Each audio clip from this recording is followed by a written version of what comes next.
Welcome to Narrated Books, where stories come to life, full audiobooks and engaging book summaries. Listen, learn and explore new worlds through the power of books. The Meditations of Marcus Aurelius by Marcus Aurelius Antoninus. Introduction. Marcus Annius Verus was born in Rome in AD 121 and assumed the name of Marcus Aurelius Antoninus, by which he is known to history on his adoption by the Emperor T. Aurelius Antoninus. He succeeded to the imperial throne in 161 and ruled till his death in 180. His reign, though marked by justice and moderation at home, was troubled by constant warfare on the frontiers of the empire, and Aurelius spent much of his later years in the uncongenial task of commanding armies that no longer proved irresistible against the barbarian hordes. M. Aurelius was educated by the orator Fronto, but turned aside from rhetoric to study of the Stoic philosophy, of which he was the last distinguished representative. The Meditations, which he wrote in Greek, are among the most noteworthy expressions of this system and exhibit it favourably on its practical side. His own precepts he carried out with singular consistency, and both in his public and his private life he was in the highest degree conscientious. He and his predecessor are noted as the only Roman emperors who can be said to have ruled with a single eye to the welfare of their subjects. During his reign, Rome was visited by a severe pestilence, and this, with reverses suffered by his armies, threw the populace into a panic and led them to demand the sacrifice of the Christians, whom they regarded as having brought down the anger of the gods. Aurelius seems to have shared the panic, and his record is stained by his sanction of the cruel persecution. This incident in the career of the last and one of the loftiest of the pagan moralists may be regarded as symbolic of the dying effort of heathenism to check the advancing tide of Christianity. The Meditations picture with faithfulness the mind and character of this noblest of the emperors. Simple in style and sincere in tone, they record for all time the height reached by pagan aspirations in its effort to solve the problem of conduct, and the essential agreement of his practice with his teaching proved that even in a palace life may be led well. End of introduction. Chapter 1. 1. From my grandfather Verus I learned good morals and the government of my temper. 2. From the reputation and remembrance of my father, modesty and a manly character. 3. From my mother, piety and beneficence and abstinence, not only from evil deeds, but even from evil thoughts, and further simplicity in my way of living, far removed from the habits of the rich. 4. From my great-grandfather, not to have frequented public schools, and to have had good teachers at home, and to know that on such things a man should spend liberally. 5. From my governor, to be neither of the green nor of the blue party at the games and the circus, nor a partisan either of the Parmularius or the Scutarius at the gladiators' fights. From him too I learned endurance of labor, and to want little, and to work with my own hands, and not to meddle with other people's affairs, and not to be ready to listen to slander. 6. From Dignatus, not to busy myself about trifling things, and not to give credit to what was said by miracle workers and jugglers about incantations and the driving away of demons and such things, and not to breed quails for fighting, nor to give myself up passionately to such things, and to endure freedom of speech, and to have become intimate with philosophy, and to have been a hearer, first of Bacchius, then of Tandasus and Marcianus, and to have written dialogues in my youth, and to have desired a plank, bed, and skin, and whatever else of the kind belongs to the Grecian discipline. From Rusticus I received the impression that my character required improvement and discipline, and from him I learned not to be led astray to sophistic emulation, nor to writing on speculative matters, nor to delivering little hortatory orations, nor to showing myself off as a man who practices much discipline, or does benevolent acts in order to make a display, and to abstain from rhetoric, and poetry, and fine writing, and not to walk about in the house in my outdoor dress, nor to do other things of the kind, and to write my letters with simplicity, like the letter which Rusticus wrote from Sinuessa to my mother, and with respect to those who have offended me by words, or done me wrong, to be easily disposed to be pacified and reconciled, as soon as they have shown a readiness to be reconciled, and to read carefully, and not to be satisfied with a superficial understanding of a book, nor hastily to give my assent to those who talk overmuch. And I am indebted to him for being acquainted with the discourses of Epictetus, which he communicated to me out of his own collection. 8. From Apollonius I learned freedom of will and undeviating steadiness of purpose, and to look to nothing else, not even for a moment, except to reason, and to be always the same in sharp pains, on the occasion of the loss of a child, and in long illness, and to see clearly in a living example that the same man can be both most resolute and yielding, and not peevish in giving his instruction, and to have had before my eyes a man who clearly considered his experience and his skill in expounding philosophical principles as the smallest of his merits. And from him I learned how to receive from friends what are esteemed favors, without being either humbled by them or letting them pass unnoticed. From Sextus, a benevolent disposition, and the example of a family governed in a fatherly manner, and the idea of living conformably to nature, and gravity without affectation, and to look carefully after the interests of friends, and to tolerate ignorant persons, and those who form opinions without consideration. He had the power of readily accommodating himself to all, so that intercourse with him was more agreeable than any flattery, and at the same time he was most highly venerated by those who associated with him, and he had the faculty both of discovering and ordering, in an intelligent and methodical way, the principles necessary for life, and he never showed anger or any other passion, but was entirely free from passion, and also most affectionate, and he could express approbation without noisy display, and he possessed much knowledge without ostentation. 10. From Alexander, the grammarian, to refrain from fault-finding, and not in a reproachful way to chide those who uttered any barbarous, or solecistic, or strange-sounding expression, but dexterously to introduce the very expression which ought to have been used, and in the way of answer or giving confirmation, or joining in an inquiry about the thing itself, not about the word, or by some other fit suggestion. 11. From Fronto the first I learned to observe what envy and duplicity and hypocrisy are in a tyrant, and that generally those among us who are called patricians are rather deficient in paternal affection. 12.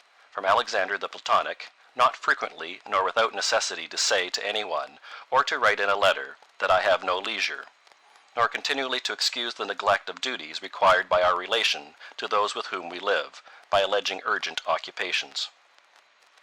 13. From Catullus, not to be indifferent when a friend finds fault, even if he should find fault without reason, but to try to restore him to his usual disposition, and to be ready to speak well of teachers, as it is reported of Domitius and Athanadotus, and to love my children truly.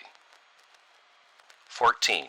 From my brother Severus, to love my kin, and to love truth, and to love justice, and through him I learned to know Thrasea, Helvidius, Cato, Dion, Brutus, and from him I received the idea of a polity in which there is the same law for all, a polity administered with regard to equal rights and equal freedom of speech, and the idea of a kingly government which respects most of all the freedom of the governed. I learned from him also consistency and undeviating steadiness in my regard for philosophy, and a disposition to do good, and to give to others readily, and to cherish good hopes, and to believe that I am loved by my friends. And in him I observed no concealment of his opinions with respect to those whom he condemned, and that his friends had no need to conjecture what he wished or did not wish, but it was quite plain. 15. From Maximus I learned self-government, and not to be led aside by anything, and cheerfulness in all circumstances, as well as in illness, and a just admixture in the moral character of sweetness and dignity, and to do what was set before me without complaining.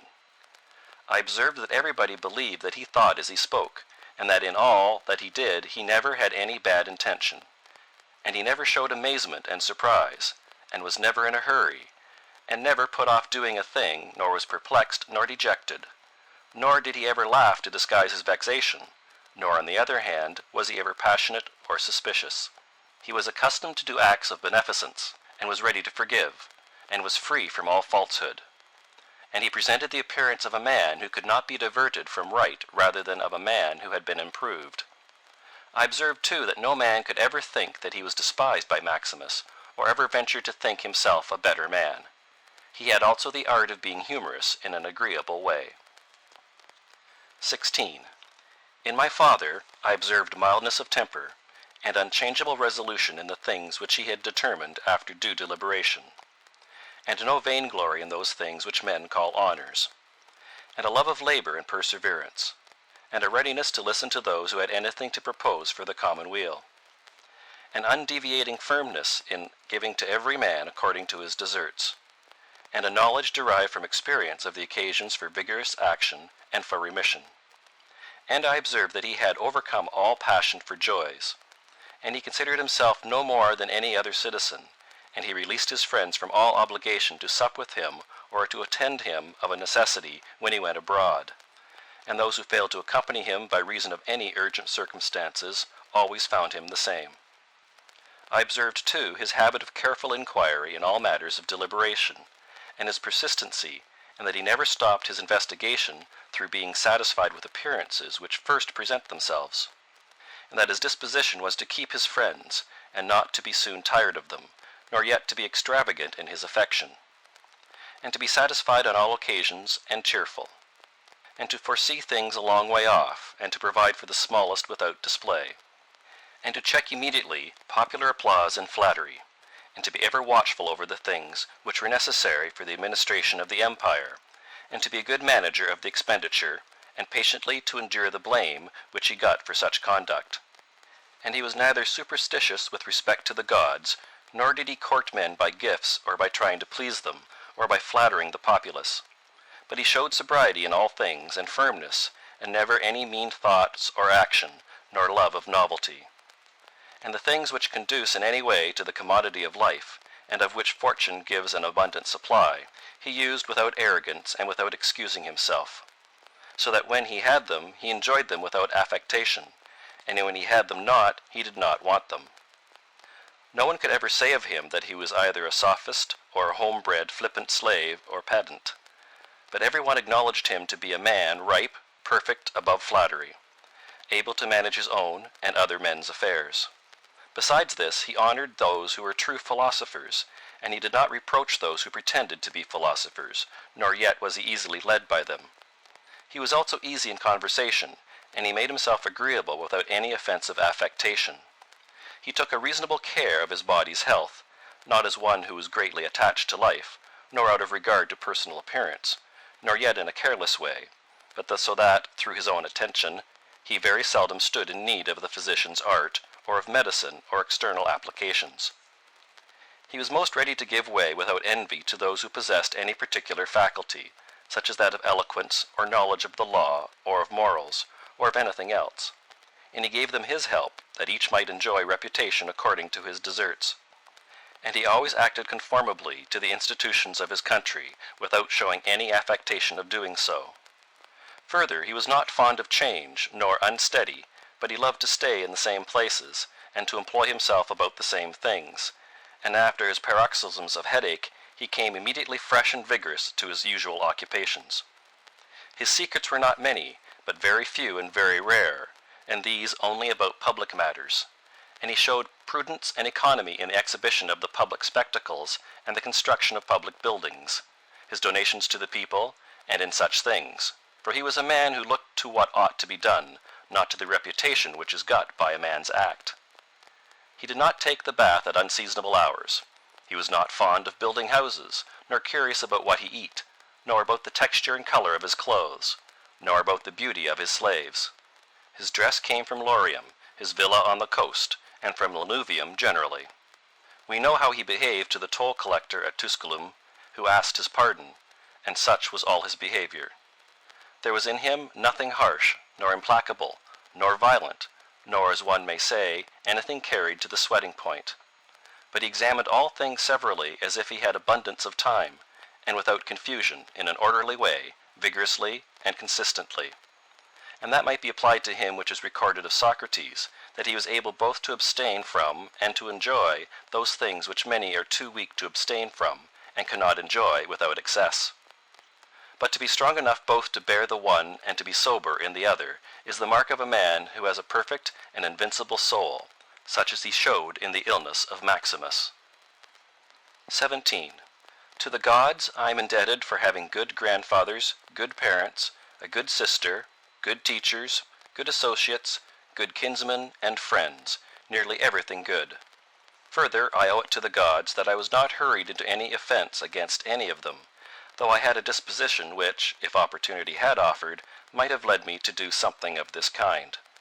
But, through their favor, there never was such a concurrence of circumstances as put me to the trial. Further, I am thankful to the gods that I was not longer brought up with my grandfather's concubine, and that I preserved the flower of my youth, and that I did not make proof of my virility before the proper season, but even deferred the time. That I was subjected to a ruler and a father who was able to take away all pride from me, and to bring me to the knowledge that it is possible for a man to live in a palace without wanting either guards, or embroidered dresses, or torches and statues, and such like show. But it is in such a man's power to bring himself very near to the fashion of a private person, without being for this reason either meaner in thought, or more remiss in action, with respect to the things which must be done for the public interest in a manner that befits a ruler.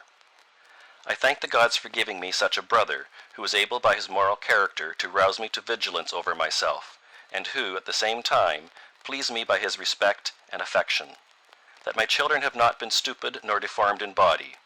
That I did not make more proficiency in rhetoric, poetry, and the other studies in which I should perhaps have been completely engaged, if I had seen that I was making progress in them. That I made haste to place those who brought me up in the station of honor which they seemed to desire, without putting them off with hope of my doing it some time after, because they were then still young. That I knew Apollonius, Rusticus, Maximus.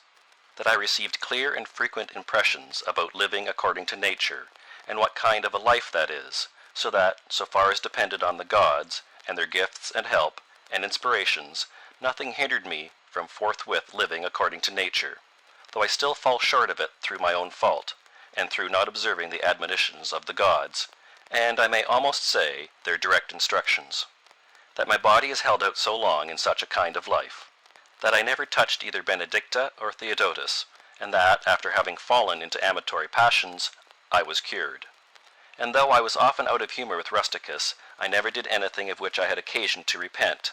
That, though it was my mother's fate to die young, she spent the last years of her life with me. That, whenever I wished to help any man in his need, or on any other occasion, I was never told that I had not the means of doing it. And that to myself the same necessity never happened, to receive anything from another. That I have such a wife, so obedient and so affectionate and so simple. That I had abundance of good masters for my children, and that remedies have been shown to me by dreams, both others and against blood-spitting and giddiness, and that, when I had an inclination to philosophy, I did not fall into the hands of any sophist, and that I did not waste my time on writers of histories, or in the resolution of syllogisms, or occupy myself about the investigation of appearances in the heavens, for all these things require the help of the gods and fortune. Among the Caedi at the Granua. End of Chapter 1. Chapter 2. 1. Begin the morning by saying to thyself, I shall meet with the busybody, the ungrateful, arrogant, deceitful, envious, unsocial. All these things happen to them by reason of their ignorance of what is good and evil. But I, who have seen the nature of the good that is beautiful, and of the bad that it is ugly, and the nature of him who does wrong, that it is akin to me, not only of the same blood or seed, but that it participates in the same intelligence and the same portion of the divinity, I can neither be injured by any of them, for no one can fix on me what is ugly, nor can I be angry with my kinsman, nor hate him. For we are made for cooperation, like feet, like hands, like eyelids, like the rows of the upper and lower teeth.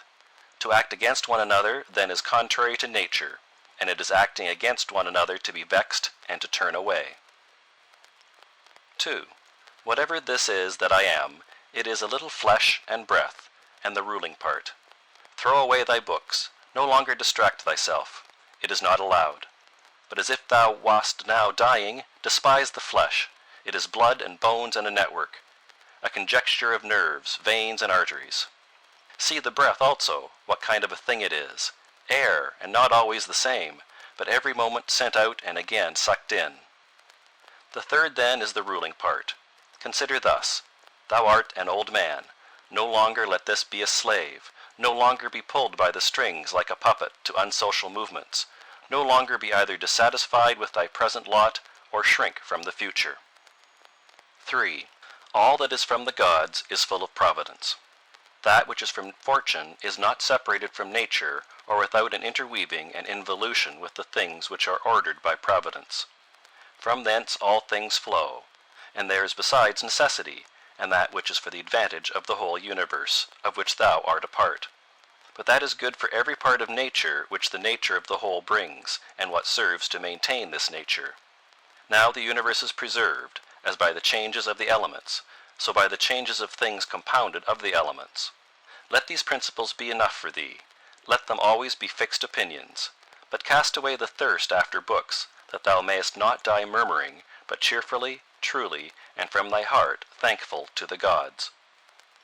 4. Remember how long thou hast been putting off these things, and how often thou hast received an opportunity from the gods, and yet dost not use it. Thou must now at last perceive of what universe thou art a part, and of what administrator of the universe thy existence is in a flux, and that a limit of time is fixed for thee, which if thou dost not use for clearing away the clouds from thy mind, it will go, and thou wilt go, and it will never return. 5. Every moment think steadily as a Roman, and a man to do what thou hast in hand with perfect and simple dignity, and feeling of affection, and freedom, and justice, and to give thyself relief from all other thoughts.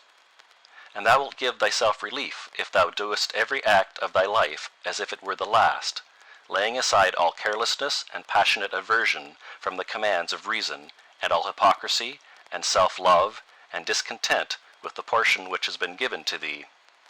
Thou seest how few the things are, the which if a man lays hold of, he is able to live a life which flows in quiet, and is like the existence of the gods. For the gods on their part will require nothing more from him who observes these things. 6.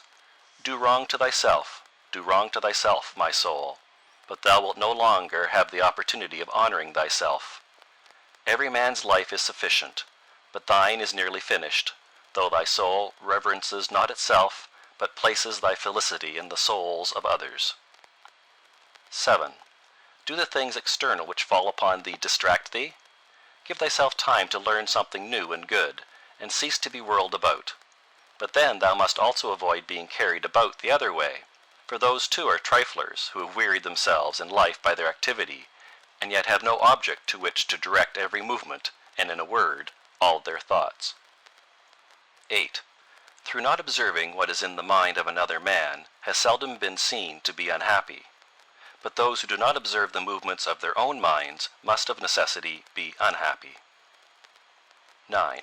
This thou must always bear in mind, what is the nature of the whole, and what is my nature, and how this is related to that, and what kind of a part it is of what kind of a whole, and that there is no one who hinders thee from always doing and saying the things which are according to the nature of which thou art a part. 10. Theophrastus, in his comparison of bad acts, such a comparison as one would make in accordance with the common notions of mankind, says, like a true philosopher, that the offenses which are committed through desire are more blamable than those which are committed through anger. For he who is excited by anger seems to turn away from reason with a certain pain and unconscious contraction.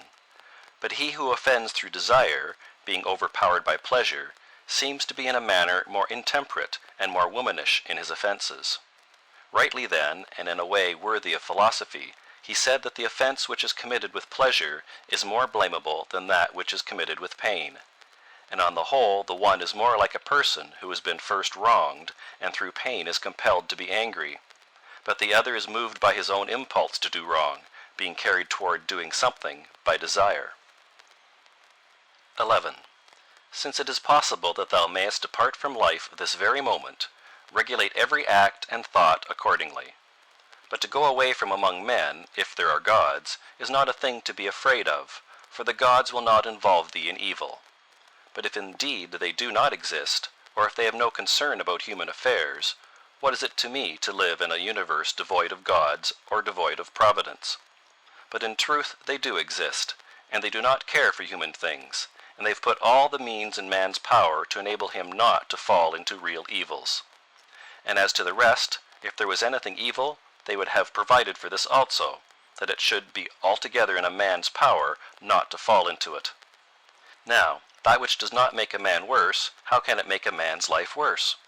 But neither through ignorance, nor having the knowledge, but not the power to guard against or correct these things, it is possible that the nature of the universe has overlooked them. Nor is it possible that it has made so great a mistake, either through want of power or want of skill, that good and evil should happen indiscriminately to the good and the bad. But death certainly, and life, honor and dishonor, pain and pleasure, all these things equally happen to good men and bad, being things which make us neither better nor worse. Therefore they are neither good nor evil. 12. How quickly all these things disappear. In the universe the bodies themselves, but in time the remembrance of them. What is the nature of all sensible things, and particularly those which attract with the bait of pleasure, or terrify by pain, or are noised about by vapory fame? How worthless and contemptible, and sordid, and perishable, and dead they are.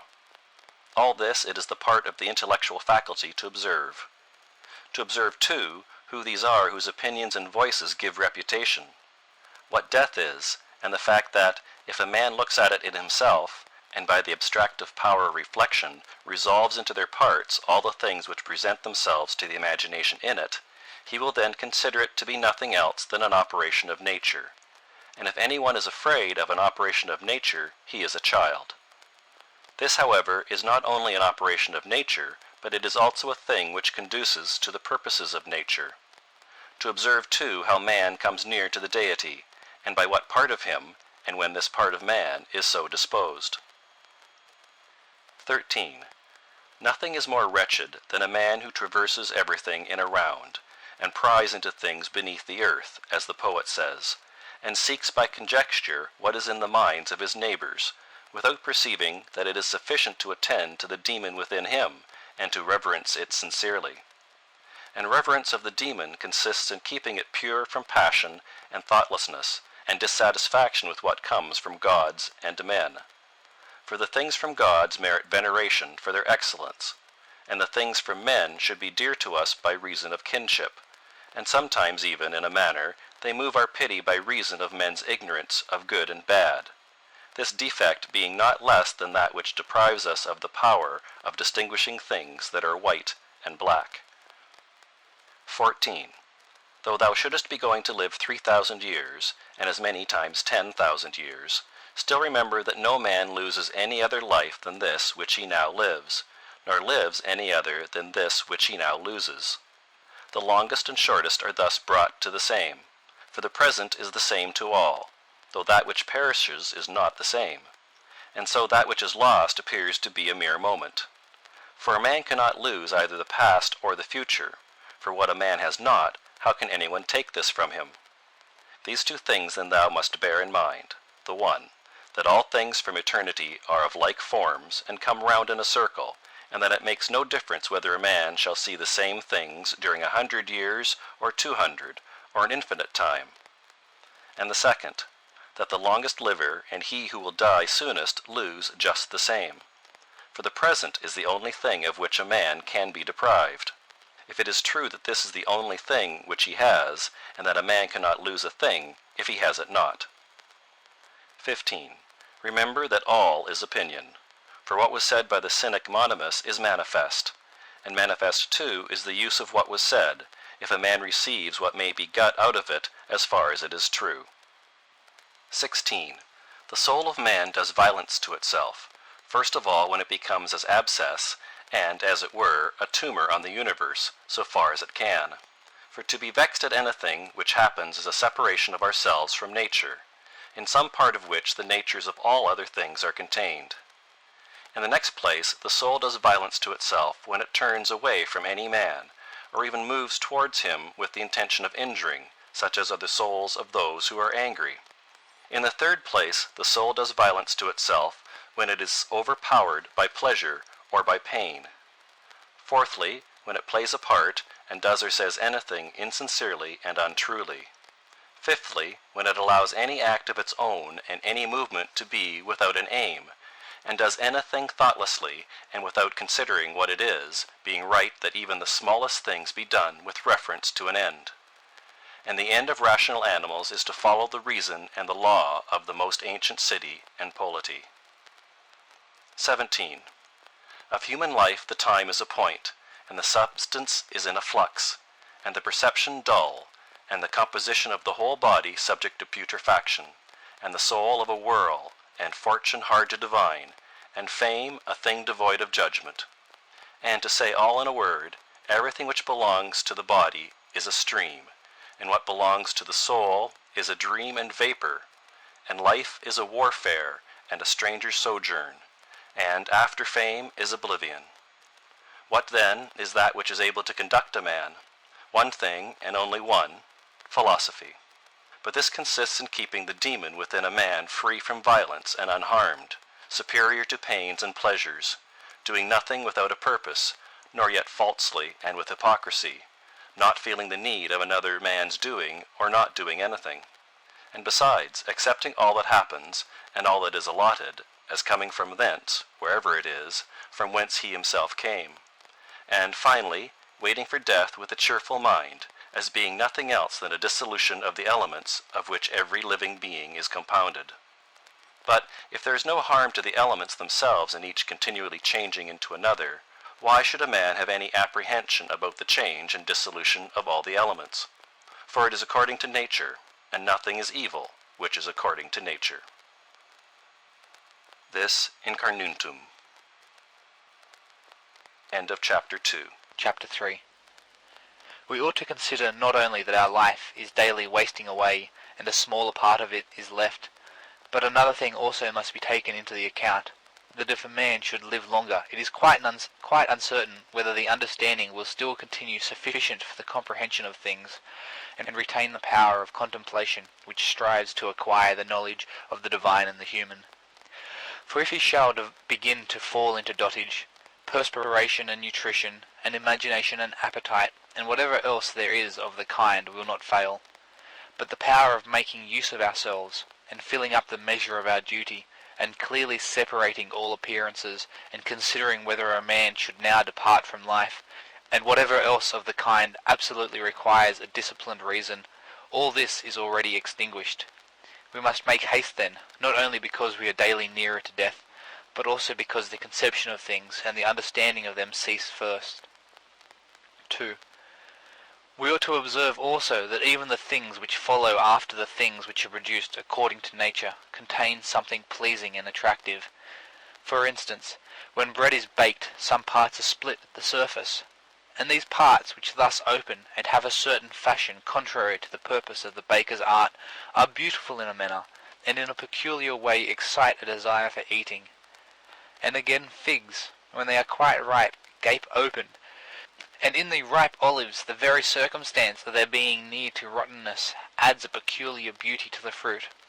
And the ears of corn bending down, and the lion's eyebrows, and the foam which flows from the mouth of wild boars, and many other things, though they are far from being beautiful, if a man should examine them severally, still, because they are consequent upon the things which are formed by nature, help to adorn them, and they please the mind, so that if a man should have a feeling and a deeper insight with respect to the things which are produced in the universe, there is hardly one of those which follow by way of consequence which will not seem to him to be in a manner disposed so as to give pleasure.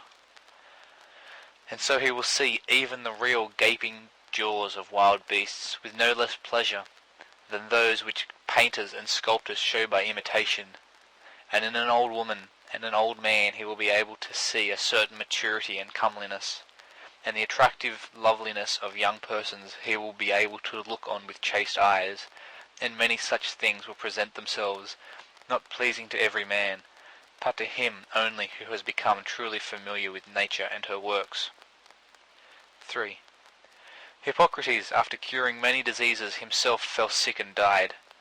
The Chaldai foretold the deaths of many, and then fate caught them too. Alexander and Pompeius and Caius Caesar, after so often completely destroying whole cities, and in battle cutting to pieces many tens of thousands of cavalry and infantry, themselves too at last departed from life.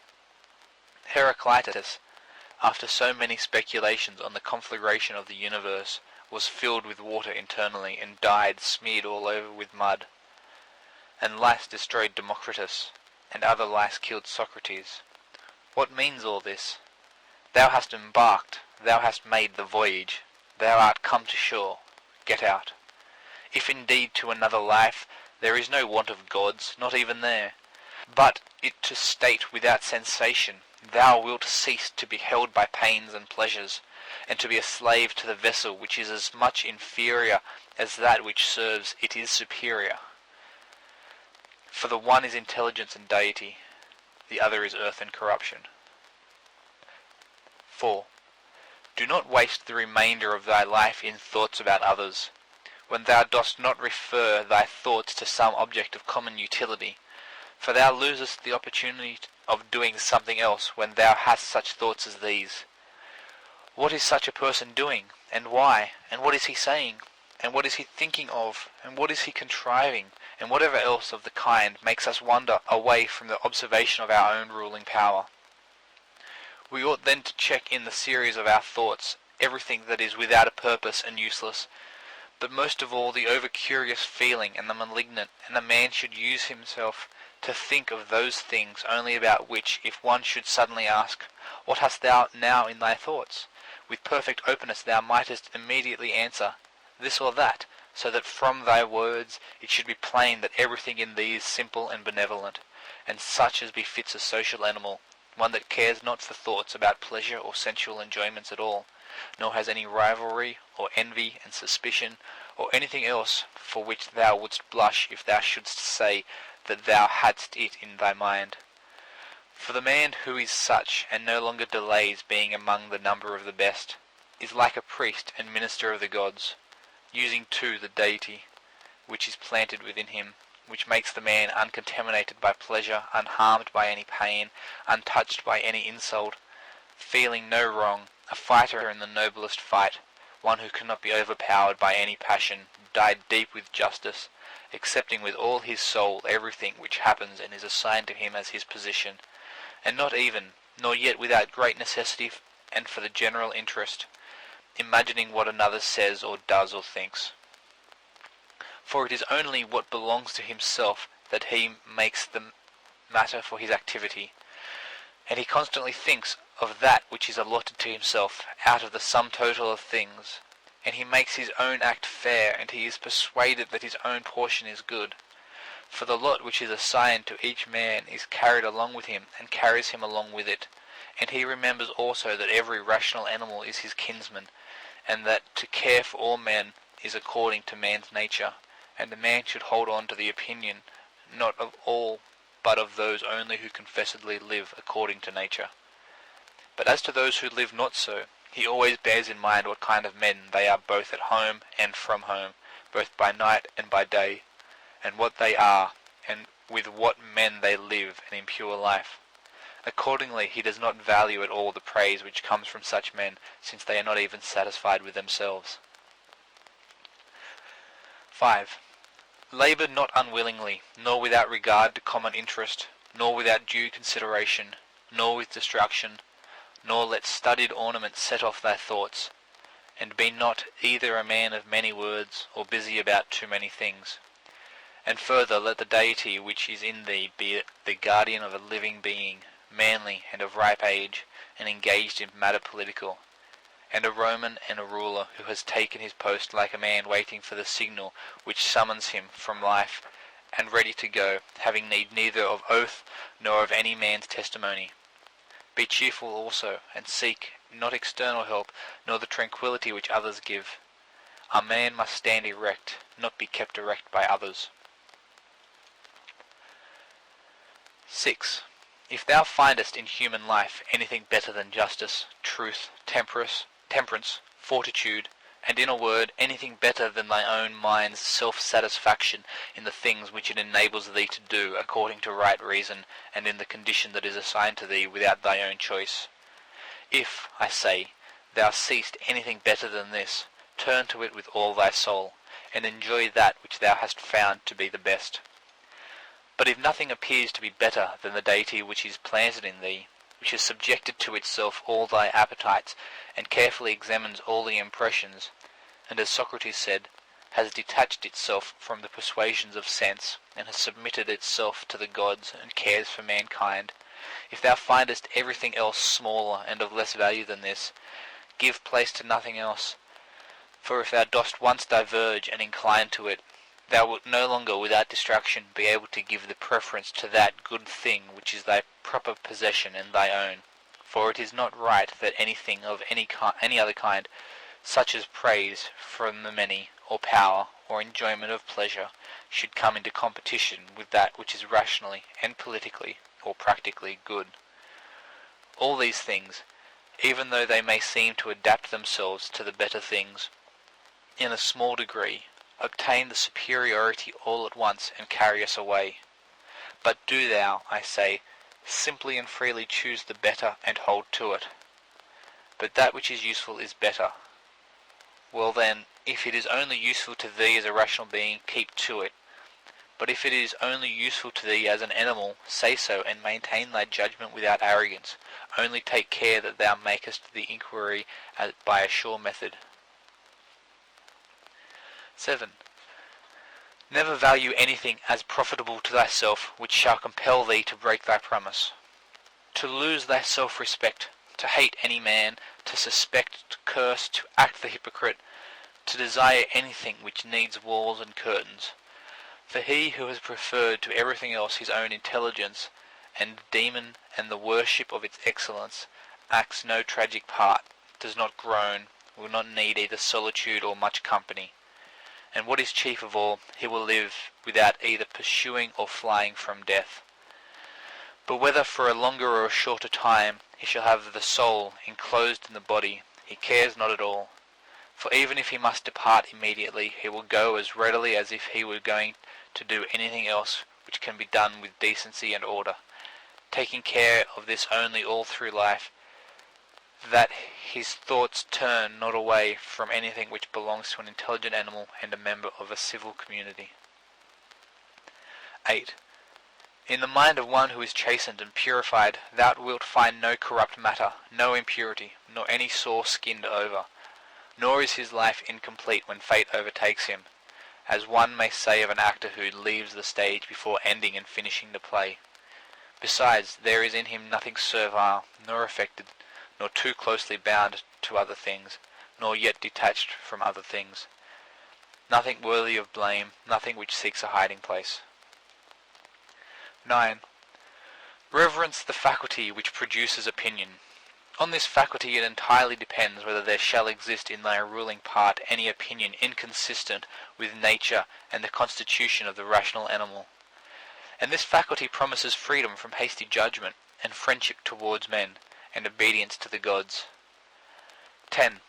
Throwing away then all things, hold to these only which are few, and besides bear in mind that every man lives only his present time, which is an indivisible point, and that all the rest of his life is either past or it is uncertain.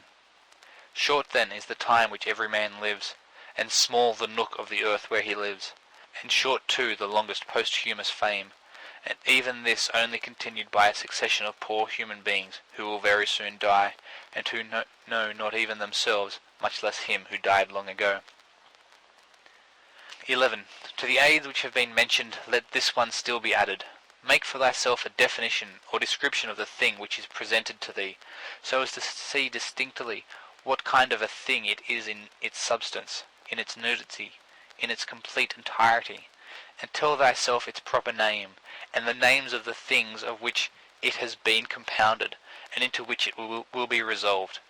For nothing is so productive of elevation of mind as to be able to examine methodically and truly every object which is presented to thee in life, and always to look at things so as to see at the same time what kind of universe this is, and what kind of use everything performs in it, and what value everything has with reference to the whole, and what with reference to man, who is a citizen of the highest city, of which all other cities are like families, what each thing is, and of what it is composed, and how long it is the nature of this thing to endure which now makes an impression on me, and what virtue I have need of with respect to it, such as gentleness, manliness, truth, fidelity, simplicity, contentment, and the rest.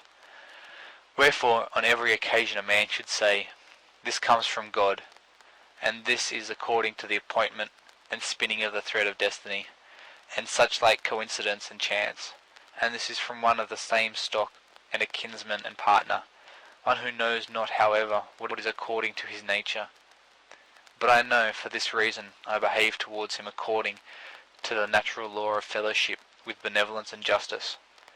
At the same time, however, in things indifferent, I attempt to ascertain the value of each. 12. If thou workest at that which is before thee, following right reason seriously, vigorously, calmly, without allowing anything else to distract thee, but keeping thy divine part pure, as if thou shouldst be bound to give it back immediately. If thou holdest to this, expecting nothing, fearing nothing, but satisfied with thy present activity according to nature, and with heroic truth in every word and sound which thou utterest, thou wilt live happy, and there is no man who is able to prevent this. 13. As physicians have always their instruments and knives ready for cases which suddenly require their skill, so do thou have principles ready for the understanding of things divine and human, and doing everything, even the smallest, with a recollection of the bond which unites the divine and human to one another. For neither wilt thou do anything well which pertains to man without at the same time having a reference to things divine, nor the contrary. 14. No longer wander at hazard, for neither wilt thou read thy own memoirs, nor the acts of the ancient Romans and the Hellenes, and the selections from books which thou wast reserving for thy old age. Hasten then to the end which thou hast before thee, and throwing away idle hopes, come to thy own aid, if thou carest at all for thyself, while it is in thy power. 15. They know not how many things are signified by the words stealing, sowing, buying, keeping quiet, seeing what ought to be done, for this is not affected by the eyes, but by another kind of vision. 16. Body, soul, intelligence. To the body belong sensations, to the soul appetites, to the intelligence principles. To receive the impressions of forms by means of appearances belongs even to animals. To be pulled by the strings of desires belongs both to wild beasts and to men, who have made themselves into women. And to a Phalaris and a Nero, and to have the intelligence that guides to the things which appear suitable belongs also to those who do not believe in the gods, and who betray their country, and do their impure deeds when they have shut the doors. If then everything else is common to all that I have mentioned, there remains that which is peculiar to the good man, to be pleased and content with what happens, and with the thread which is spun for him, and not to defile the divinity which is planted in his breast, nor disturb it by a crowd of images, but to preserve it tranquil, following it obediently as a god, neither saying anything contrary to the truth, nor doing anything contrary to justice. And if all men refuse to believe that he lives a simple, modest, and contented life, he is neither angry with any of them, nor does he deviate from the way which leads to the end of life, to which a man ought to come pure, tranquil, ready to depart, and without any compulsion perfectly reconciled to his lot. End of Chapter 3. Chapter 4. That which rules within, when it is according to nature, is so affected with respect to the events which happen, that it always easily adapts itself to that which is possible and is presented to it, for it requires no definite material, but it moves towards its purpose, under certain conditions, however, and it makes a material for itself out of that which opposes it, as fire lays hold of what falls into it, but which a small light would have been extinguished. But when the fire is strong, it soon appropriates to itself the matter which is heaped on it, and consumes it, and rises higher by means of this very material. Let no act be done without a purpose, nor otherwise than according to the perfect principles of art. Men seek retreats for themselves, houses in the country, seashores, and the mountains, and thou too art wont to desire such things very much. But this is altogether a mark of the most common sort of men. For it is in thy power whenever thou shalt choose to retire into thyself. For nowhere, either with more quiet or more freedom from trouble, does a man retire than into his own soul, particularly when he has within him such thoughts that by looking into them he is immediately in perfect tranquillity. And I affirm that tranquillity is nothing else than the good ordering of the mind. Constantly then give to thyself this retreat, and renew thyself, and let thy principles be brief and fundamental, which, as soon as thou shalt recur to them, will be sufficient to cleanse the soul completely, and to send thee back free from all discontent with the things to which thou returnest. For with what art thou discontented? With the badness of men? Recall to thy mind this conclusion, that rational animals exist for one another, and that to endure is a part of justice, and that men do wrong involuntarily. And consider how many already, after mutual enmity, suspicion, hatred, and fighting, have been stretched dead, reduced to ashes, and be quiet at last. But perhaps thou art dissatisfied with that which is assigned to thee out of the universe. Recall to thy recollection this alternative: either there is providence or atoms, fortuitous concurrence of things.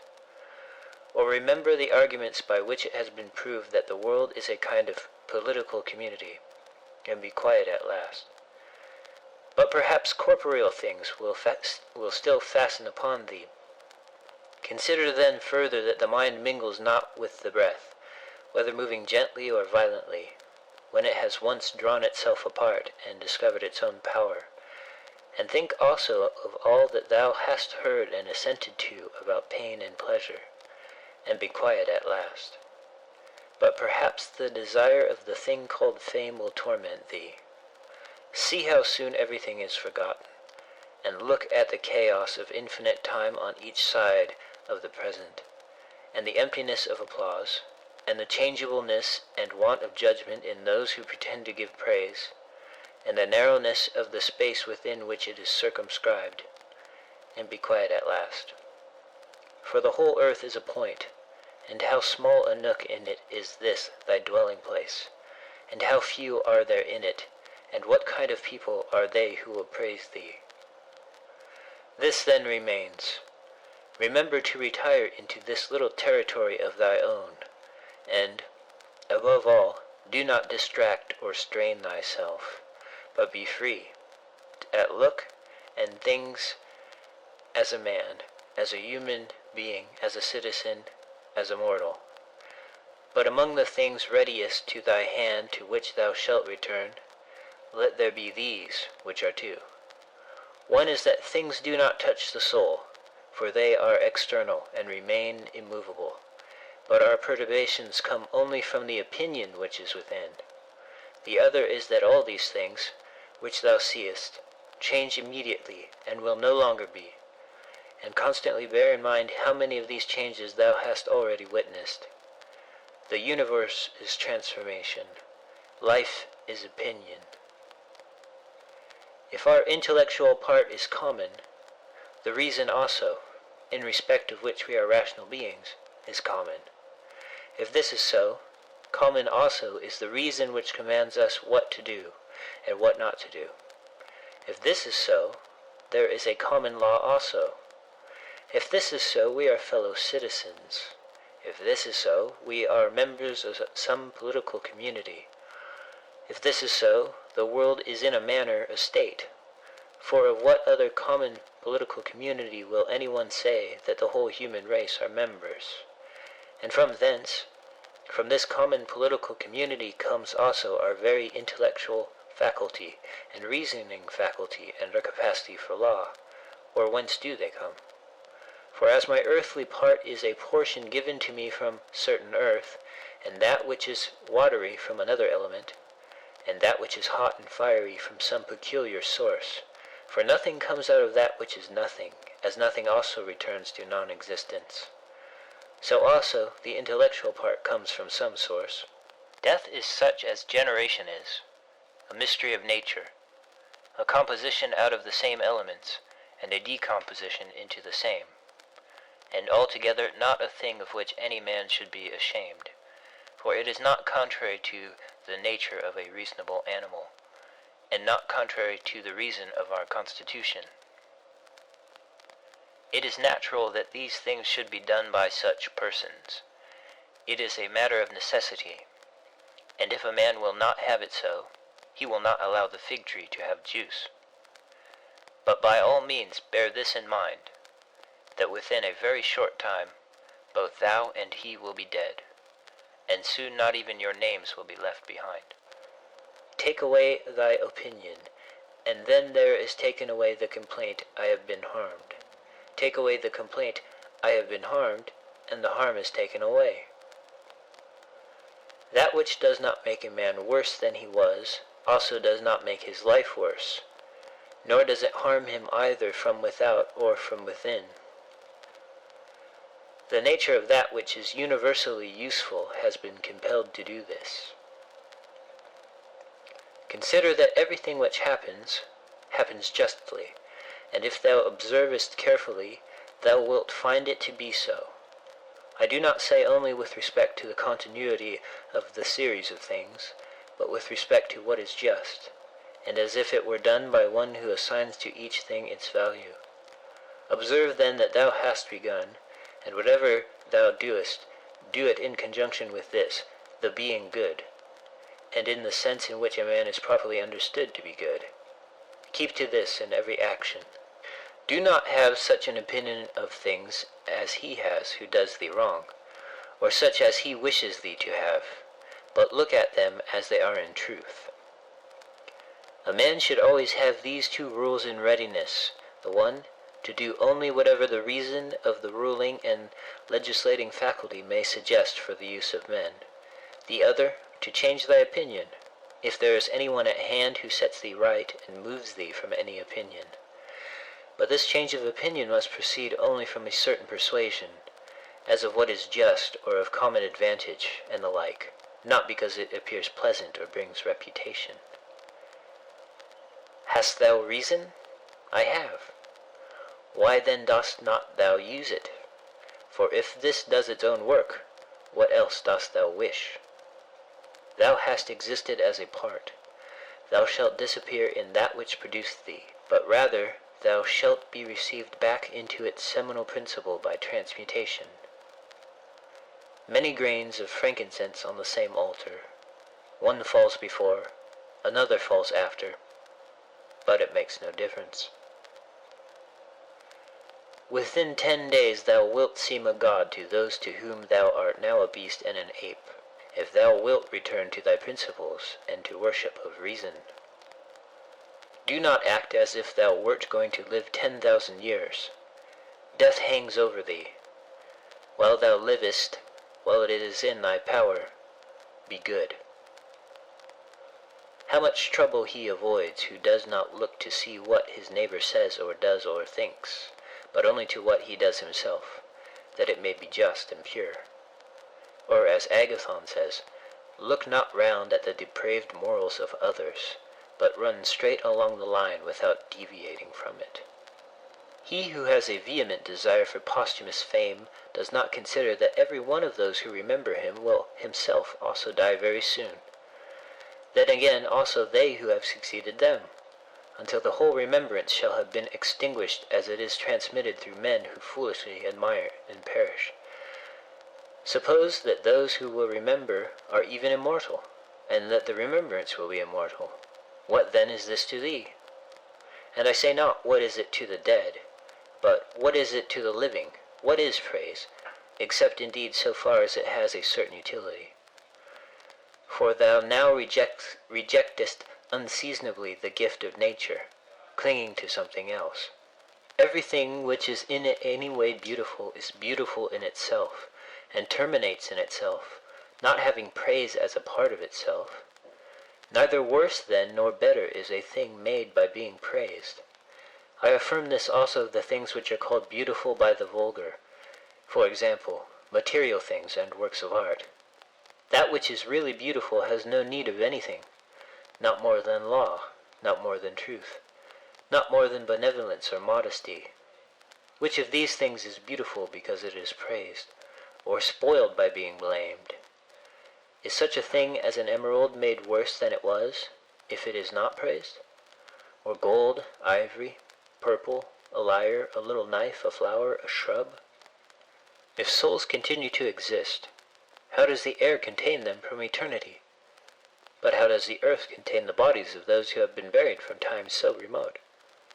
For as here the mutation of these bodies, after a certain continuance, whatever it may be, and their dissolution make room for other dead bodies, so the souls which are removed into the air after subsisting for some time are transmuted and diffused, and assume a fiery nature by being received into the seminal intelligence of the universe, and in this way make room for the fresh souls which come to dwell there. And this is the answer which a man might give on the hypothesis of souls continuing to exist. But we must not only think of the number of bodies which are thus buried, but also of the number of animals which are daily eaten by us and the other animals. For what a number is consumed, and thus in a manner buried in the bodies of those who feed on them, and nevertheless this earth receives them by reason of the changes of these bodies into blood, and the transformations into the aerial or the fiery element. What is the investigation into the truth of the matter? The division into that which is material, and that which is the cause of form, the formal. Do not be whirled about, but in every movement have respect to justice, and on the occasion of every impression maintain the faculty of comprehension or understanding. Everything harmonizes with me which is harmonious to thee, O universe. Nothing for me is too early nor too late, which is in due time for thee. Everything is fruit to me which thy seasons bring, O nature. From thee are all things, in thee are all things, to thee all things return. The poet says, dear city of sea crops, and wilt not thou say, dear city of Zeus? Occupy thyself with few things, says the philosopher, if thou wouldst be tranquil. But consider if it would not be better to say, do what is necessary, and whatever the reason of the animal which is naturally social requires, and as it requires. For this brings not only the tranquility which comes from doing well, but also that which comes from doing few things.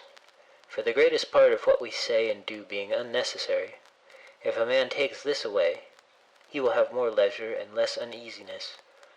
Accordingly, on every occasion a man should ask himself, is this one of the unnecessary things?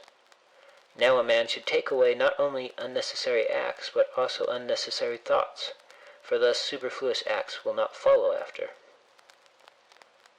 Try how the life of a good man suits thee, the life of him who is satisfied with his portion out of the whole, and satisfied with his own just acts and benevolent disposition. Hast thou seen those things? Look also at these. Do not disturb thyself. Make thyself all simplicity. Does anyone do wrong? It is to himself that he does wrong. Has anything happened to thee? Well, out of the universe from the beginning everything which happens has been apportioned and spun out to thee. In a word, thy life is short. Thou must turn to profit the present by the aid of reason and justice. Be sober in thy relaxation. Either it is a well-arranged universe or a chaos huddled together, but still a universe. But can a certain order subsist in thee and disorder in all? And this, too, when all things are so separated and diffused and sympathetic. A black character, a womanish character, a stubborn character, bestial, childish, animal, stupid, counterfeit, scurrilous, fraudulent, tyrannical. If he is a stranger to the universe who does not know what is in it, no less is he a stranger who does not know what is going on in it. He is a runaway, who flies from social reason. He is blind, who shuts the eyes of the understanding. He is poor, who has need of another, and has not from himself all things which are useful for life. He is an abscess on the universe, who withdraws and separates himself from the reason of our common nature, through being displeased with the things which happen. For the same nature produces this, and has produced thee too. He is a piece rent asunder from the state, who tears his own soul from that of reasonable animals, which is one. The one is a philosopher without a tunic, and the other without a book. Here is another half naked. Bread I have not, he says, and I abide by reason, and I do not get the means of living out of my learning, and I abide by my reason. Love the art, poor as it may be, which thou hast learned, and be content with it, and pass through the rest of life like one who has entrusted to the gods with his whole soul all that he has, making himself neither the tyrant nor the slave of any man. Consider, for example, the times of Vespasian. Thou wilt see all these things, people marrying, bringing up children, sick, dying, warring, feasting, trafficking, cultivating the ground, flattering, obstinately arrogant, suspecting, plotting, wishing for some to die, grumbling about the present, loving, heaping up treasure, desiring consulship, kingly power. Well, then, that life of these people no longer exists at all. Again, remove to the time of Trajan. Again, all is the same. Their life too is gone. In like manner view also the other epochs of time and of whole nations, and see how many after great efforts soon fell and were resolved into the elements. But chiefly thou shouldst think of those whom thou hast thyself known distracting themselves about idle things, neglecting to do what was in accordance with their proper constitution, and to hold firmly to this, and to be content with it. And herein it is necessary to remember that the attention given to everything has its proper value and proportion. For thus thou wilt not be dissatisfied if thou appliest thyself to smaller matters no further than is fit. The words which were formerly familiar are now antiquated. So also the names of those who were famed of old are now in a manner antiquated. Camillus, Caeso, Volasus, Leonidas, and a little after also Scipio and Cato, then Augustus, then also Hadrianus and Antoninus. For all things soon pass away and become a mere tale, and complete oblivion soon buries them. And I say this of those who have shown in a wondrous way. For the rest, as soon as they have breathed out their breath, they are gone, and no man speaks of them. And to conclude the matter, what is even an eternal remembrance? A mere nothing. What, then, is that about which we ought to employ our serious pains?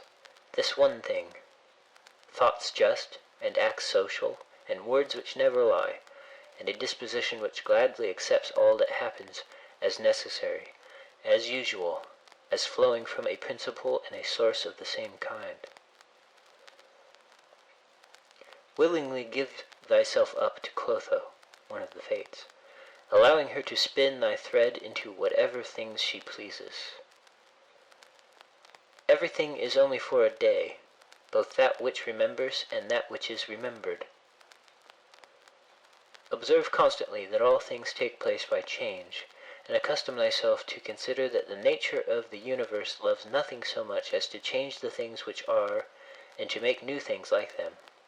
For everything that exists is in a manner the seed of that which will be, but thou art thinking only of seeds which are cast into the earth or into a womb.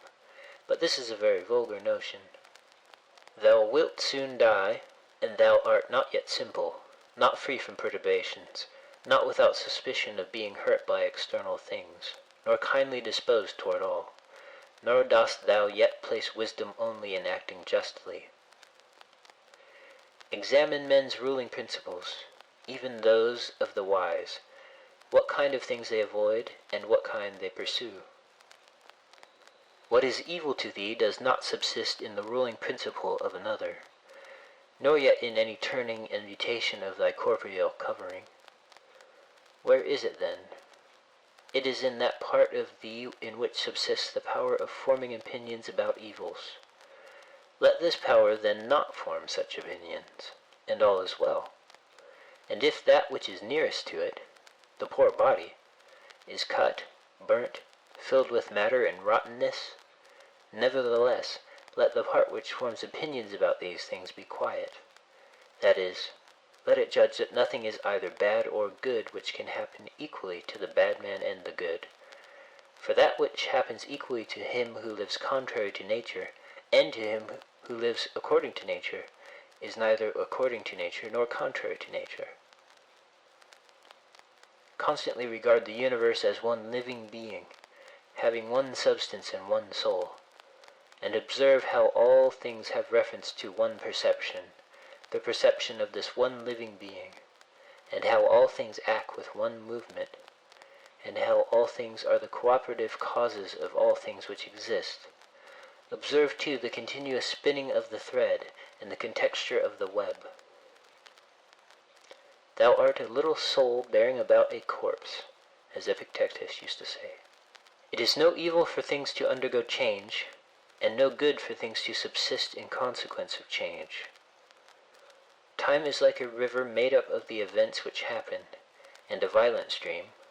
For as soon as a thing has been seen, it is carried away, and another comes in its place, and this will be carried away too. Everything which happens is as familiar and well known as the rose in spring and the fruit in summer. For such is disease and death and calumny and treachery and whatever else delights fools or vexes them. In the series of things, those which follow are always aptly fitted to those which have gone before. For this series is not like a mere enumeration of disjointed things, which only has a necessary sequence, but it is a rational connection. And as all existing things are arranged together harmoniously, so the things which come into existence exhibit no mere succession, but a certain wonderful relationship. Always remember the saying of Heraclitus, that the death of earth is to become water, and the death of water is to become air, and the death of air is to become fire, and reversely. And think too of him who forgets whither the way leads, and that men quarrel with that with which they are most constantly in communion, the reason which governs the universe. And the things which they daily meet with seem to them strange, and consider that we ought not to act and speak as if we were asleep, for even in sleep we seem to act and speak, and that we ought not, like children who learn from their parents, simply to act and speak as we have been taught. If any god told thee that thou shalt die tomorrow, or certainly on the day after tomorrow, thou wouldst not care much whether it was on the third day or on the morrow, unless thou wast in the highest degree mean-spirited, for how small is the difference? So think, it is no great thing to die after as many years as thou canst name, rather than tomorrow. Think continually how many physicians are dead after often contracting their eyebrows over the sick, and how many astrologers after predicting with great pretensions the deaths of others, and how many philosophers after endless discourses on death or immortality, how many heroes after killing thousands, and how many tyrants who have used their power over men's lives with terrible insolence as if they were immortal, and how many cities are entirely dead, so to speak, Hellas and Pompeii and Herculaneum, and others innumerable. Add to the reckoning all whom thou hast known, one after another. One man, after burying another, has been laid out dead, and another buries him, and all this in a short time. To conclude, always observe how ephemeral and worthless human things are, and what was yesterday a little mucus, tomorrow will be a mummy or ashes. Pass then through this little space of time conformably to nature, and end thy journey in content, just as an olive falls off when it is ripe, blessing nature who produced it, and thanking the tree on which it grew. Be like the promontory against which the waves continually break, but it stands firm and tames the fury of the water around it.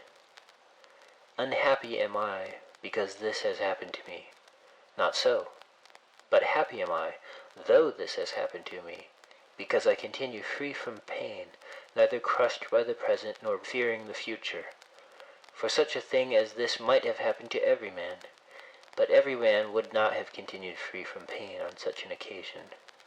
Why, then, is that rather a misfortune than this a good fortune? And dost thou in all cases call that a man's misfortune, which is not a deviation from man's nature? And does a thing seem to thee to be a deviation from man's nature, when it is not contrary to the will of man's nature? Well, thou knowest the will of nature. Will then this which has happened prevent thee from being just, magnanimous, temperate, prudent, secure against inconsiderate opinions and falsehoods? Will it prevent thee from having modesty, freedom, and everything else, by the presence of which man's nature obtains all that is its own? Remember, too, in every occasion which leads thee to vexation, to apply this principle, not that this is a misfortune, but that to bear it nobly is good fortune. It is a vulgar but still a useful help towards contempt of death, to pass in review those who have tenaciously stuck to life. What more then have they gained than those who have died early? Certainly they lie in their tombs somewhere at last. Cadicianus, Fabius Julianus Lepidus, or anyone else like them, who have carried out many to be buried, and then were carried out themselves. Altogether the interval is small between birth and death. And consider with how much trouble, and in company with what sort of people, and in what a feeble body this interval is laboriously passed. Do not then consider life a thing of any value. For look to the immensity of time behind thee, and to the time which is before thee, another boundless space. In this infinity, then, what is the difference between him who lives 3 days and him who lives 3 generations? Always run the short way, and the short way is the natural. Accordingly say and do everything in conformity with the soundest reason, for such a purpose frees a man from trouble, and warfare, and all artifice, and ostentatious display. End of chapter 4. Chapter 5. In the morning, when thou risest unwillingly, let this thought be present: I am rising to the work of a human being. Why, then, am I dissatisfied if I am going to do the things for which I exist, and for which I was brought into the world? Or have I been made for this, to lie in the bedclothes and keep myself warm? But this is more pleasant. Dost thou exist, then, to take thy pleasure, and not at all for action or exertion? Dost thou not see the little plants, the little birds, the ants, the spiders, the bees, working together to put in order their several parts of the universe? And art thou unwilling to do the work of a human being? And dost thou not make haste to do that which is according to thy nature? But it is necessary to take rest also. It is necessary. However, nature has fixed bounds to this too. She has fixed bounds both to eating and drinking, and yet thou goest beyond these bounds, beyond what is sufficient. Yet in thy acts it is not so, but thou stoppest short of what thou canst do. So thou lovest not thyself, for if thou didst, thou wouldst love thy nature and her will. But those who love their several arts exhaust themselves in working at them unwashed and without food. But thou valuest thine own nature less than the turner values the turning art, or the dancer the dancing art, or the lover of money values his money, or the vainglorious man his little glory. And such men, when they have a violent affection to a thing, choose neither to eat nor to sleep rather than to perfect the things which they care for. But are the acts which concern society more vile in thy eyes, and less worthy of thy labor? How easy it is to repel and to wipe away every impression which is troublesome or unsuitable, and immediately to be in all tranquillity. Judge every word and deed which are according to nature to be fit for thee, and be not diverted by the blame which follows from any people, nor by their words. But if a thing is good to be done or said, do not consider it unworthy of thee. For those persons have their peculiar leading principle, and follow their peculiar movement, which things do not thou regard, but go straight on, following thy own nature and the common nature, and the way of both is one. I go through the things which happen according to nature, and I shall fall and rest, breathing out my breath into that element out of which I daily draw it in, and falling upon that earth out of which my father collected the seed, and my mother the blood, and my nurse the milk, out of which during so many years I have been supplied with food and drink, which bears me when I tread on it and abuse it for so many purposes. Thou sayest, men cannot admire the sharpness of thy wits. Be it so, but there are many other things of which thou canst not say, I am not formed for them by nature. Show those qualities, then, which are altogether in thy power, sincerity, gravity, endurance of labor, aversion to pleasure, contentment with thy portion and with few things, benevolence, frankness, no love of superfluity, freedom from trifling magnanimity. Dost thou not see how many qualities thou art immediately able to exhibit, in which there is no excuse of natural incapacity and unfitness, and yet thou still remainest voluntarily below the mark? Or art thou compelled, through being defectively furnished by nature, to murmur, and to be stingy, and to flatter, and to find fault with thy poor body, and to try to please men, and to make great display, and to be restless in thy mind? No, by the gods, but thou mightest have been delivered from these things long ago. Only if in truth thou canst be charged with being rather slow and dull of comprehension, thou must exert thyself about this also, not neglecting it, nor yet taking pleasure in thy dullness. One man, when he has done a service to another, is ready to set it down to his account as a favor conferred. Another is not ready to do this, but still in his own mind he thinks of the man as his debtor, and he knows what he has done. A third, in a manner, does not even know what he has done, but he is like a vine which has produced grapes, and seeks for nothing more after it has once produced its proper fruit. As a horse when he has run, a dog when he has tracked the game, a bee when it has made the honey, so a man when he has done a good act does not call out for others to come and see, but he goes on to another act, as a vine goes on to produce again the grapes in season. Must a man then be one of these who in a manner act thus without observing it? Yes. But this very thing is necessary, the observation of what a man is doing. For it may be said, it is characteristic of the social animal to perceive that he is working in a social manner, and indeed to wish that his social partner also should perceive it. It is true what thou sayest, but thou dost not rightly understand what is now said. And for this reason thou wilt become one of those of whom I spoke before, for even they are misled by a certain show of reason. But if thou wilt choose to understand the meaning of what is said, do not fear that for this reason thou wilt omit any social act. A prayer of the Athenians.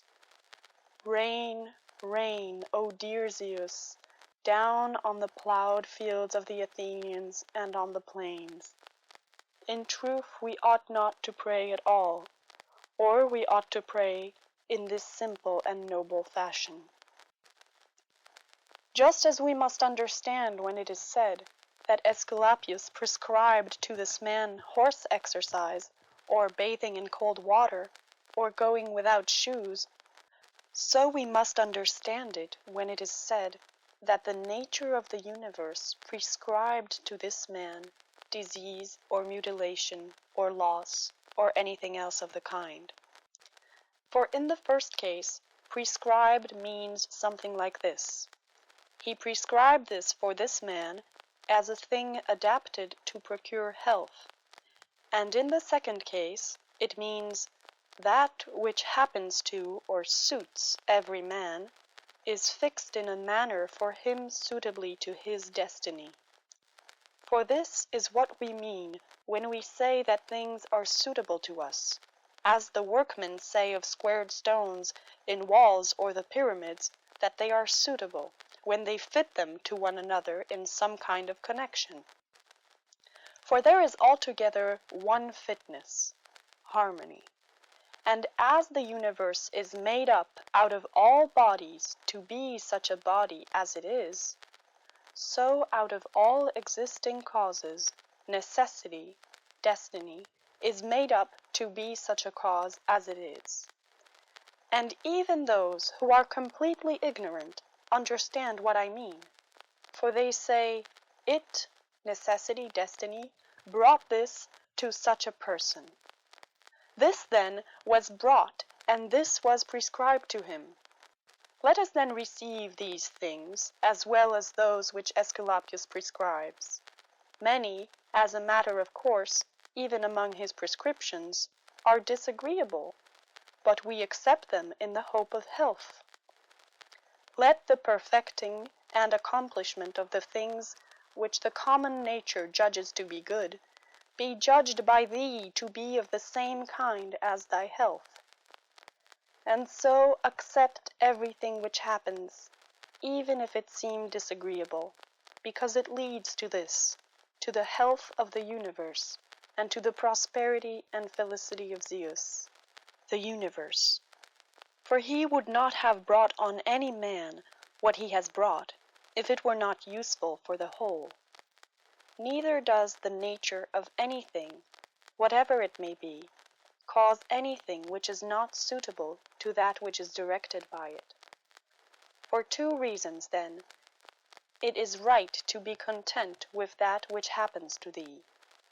The one, because it was done for thee, and prescribed for thee, and in a manner had reference to thee, originally from the most ancient causes spun with thy destiny. And the other, because even that which comes severally to every man is to the power which administers the universe a cause of felicity and perfection, nay, even of its very continuance. For the integrity of the whole is mutilated if thou cuttest off anything whatever from the conjunction and the continuity either of the parts or of the causes. And thou dost cut off, as far as it is in thy power, when thou art dissatisfied, and in a manner triest to put anything out of the way. Be not disgusted, nor discouraged, nor dissatisfied, if thou dost not succeed in doing everything according to right principles. But when thou hast failed, return back again, and be content if the greater part of what thou doest is consistent with man's nature. And love this to which thou returnest, and do not return to philosophy as if she were a master, but act like those who have sore eyes and apply a bit of sponge and egg, or as another applies a plaster, or drenching with water. For thus thou wilt not fail to obey reason, and thou wilt repose in it. And remember that philosophy requires only the things which thy nature requires. But thou wouldst have something else which is not according to nature. It may be objected, why, what is more agreeable than this which I am doing? But is not this the very reason why pleasure deceives us? And consider if magnanimity, freedom, simplicity, equanimity, piety are not more agreeable. For what is more agreeable than wisdom itself, when thou thinkest of the security and the happy course of all things which depend on the faculty of understanding and knowledge. Things are in such a kind of envelopment that they have seemed to philosophers, not a few, nor those common philosophers, altogether unintelligible, nay, even to the Stoics themselves they seem difficult to understand. And all our assent is changeable, for where is the man who never changes? Carry thy thoughts then to the objects themselves, and consider how short-lived they are and worthless, and that they may be in the possession of a filthy wretch or a whore or a robber. Then turn to the morals of those who live with thee, and it is hardly possible to endure even the most agreeable of them, to say nothing of the man being hardly able to endure himself. In such darkness, then, and dirt, and in so constant a flux, both of substance and of time, and of motion, and of things moved, what there is worth being highly prized, or even an object of serious pursuit, I cannot imagine. But on the contrary, it is a man's duty to comfort himself, and to wait for the natural dissolution, and not to be vexed at the delay, but to rest in these principles only. The one, that nothing will happen to me which is not conformable to the nature of the universe, and the other, that it is in my power never to act contrary to my God and demon, for there is no man who will compel me to do this. About what am I now employing my own soul? On every occasion I must ask myself this question, and inquire, what have I now in this part of me which they call the ruling principle? And whose soul have I now?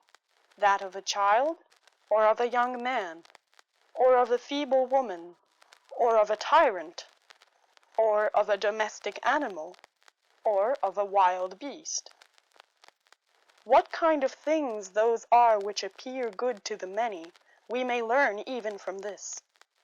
For if any man should conceive certain things as being really good, such as prudence, temperance, justice, fortitude, he would not, after having first conceived these, endure to listen to anything which should not be in harmony with what is really good. But if a man has first conceived as good the things which appear to the many to be good, he will listen and readily receive as very applicable that which was said by the comic writer. Thus even the many perceive the difference.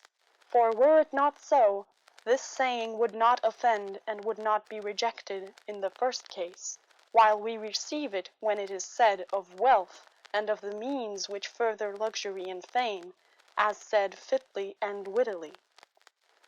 Go on then and ask if we should value and think those things to be good, to which after their first conception in the mind the words of the comic writer might be aptly applied, that he who has them through pure abundance has not a place to ease himself in. I am composed of the formal and the material, and neither of them will perish into non-existence, as neither of them came into existence out of non-existence. Every part of me, then, will be reduced by change into some part of the universe, and that again will change into another part of the universe, and so on forever. And by consequence of such a change, I too exist, and those who begot me, and so on forever in the other direction. For nothing hinders us from saying so, even if the universe is administered according to definite periods of revolution. Reason and the reasoning art, philosophy, are powers which are sufficient for themselves and for their own works. They move then from a first principle which is their own, and they make their way to the end which is proposed to them. And this is the reason why such acts are named katorthoseis, or right acts, which word signifies that they proceed by the right road. None of these things ought to be called a man's which do not belong to a man, as man. They are not required of a man, nor does man's nature promise them, nor are they the means of man's nature attaining its end.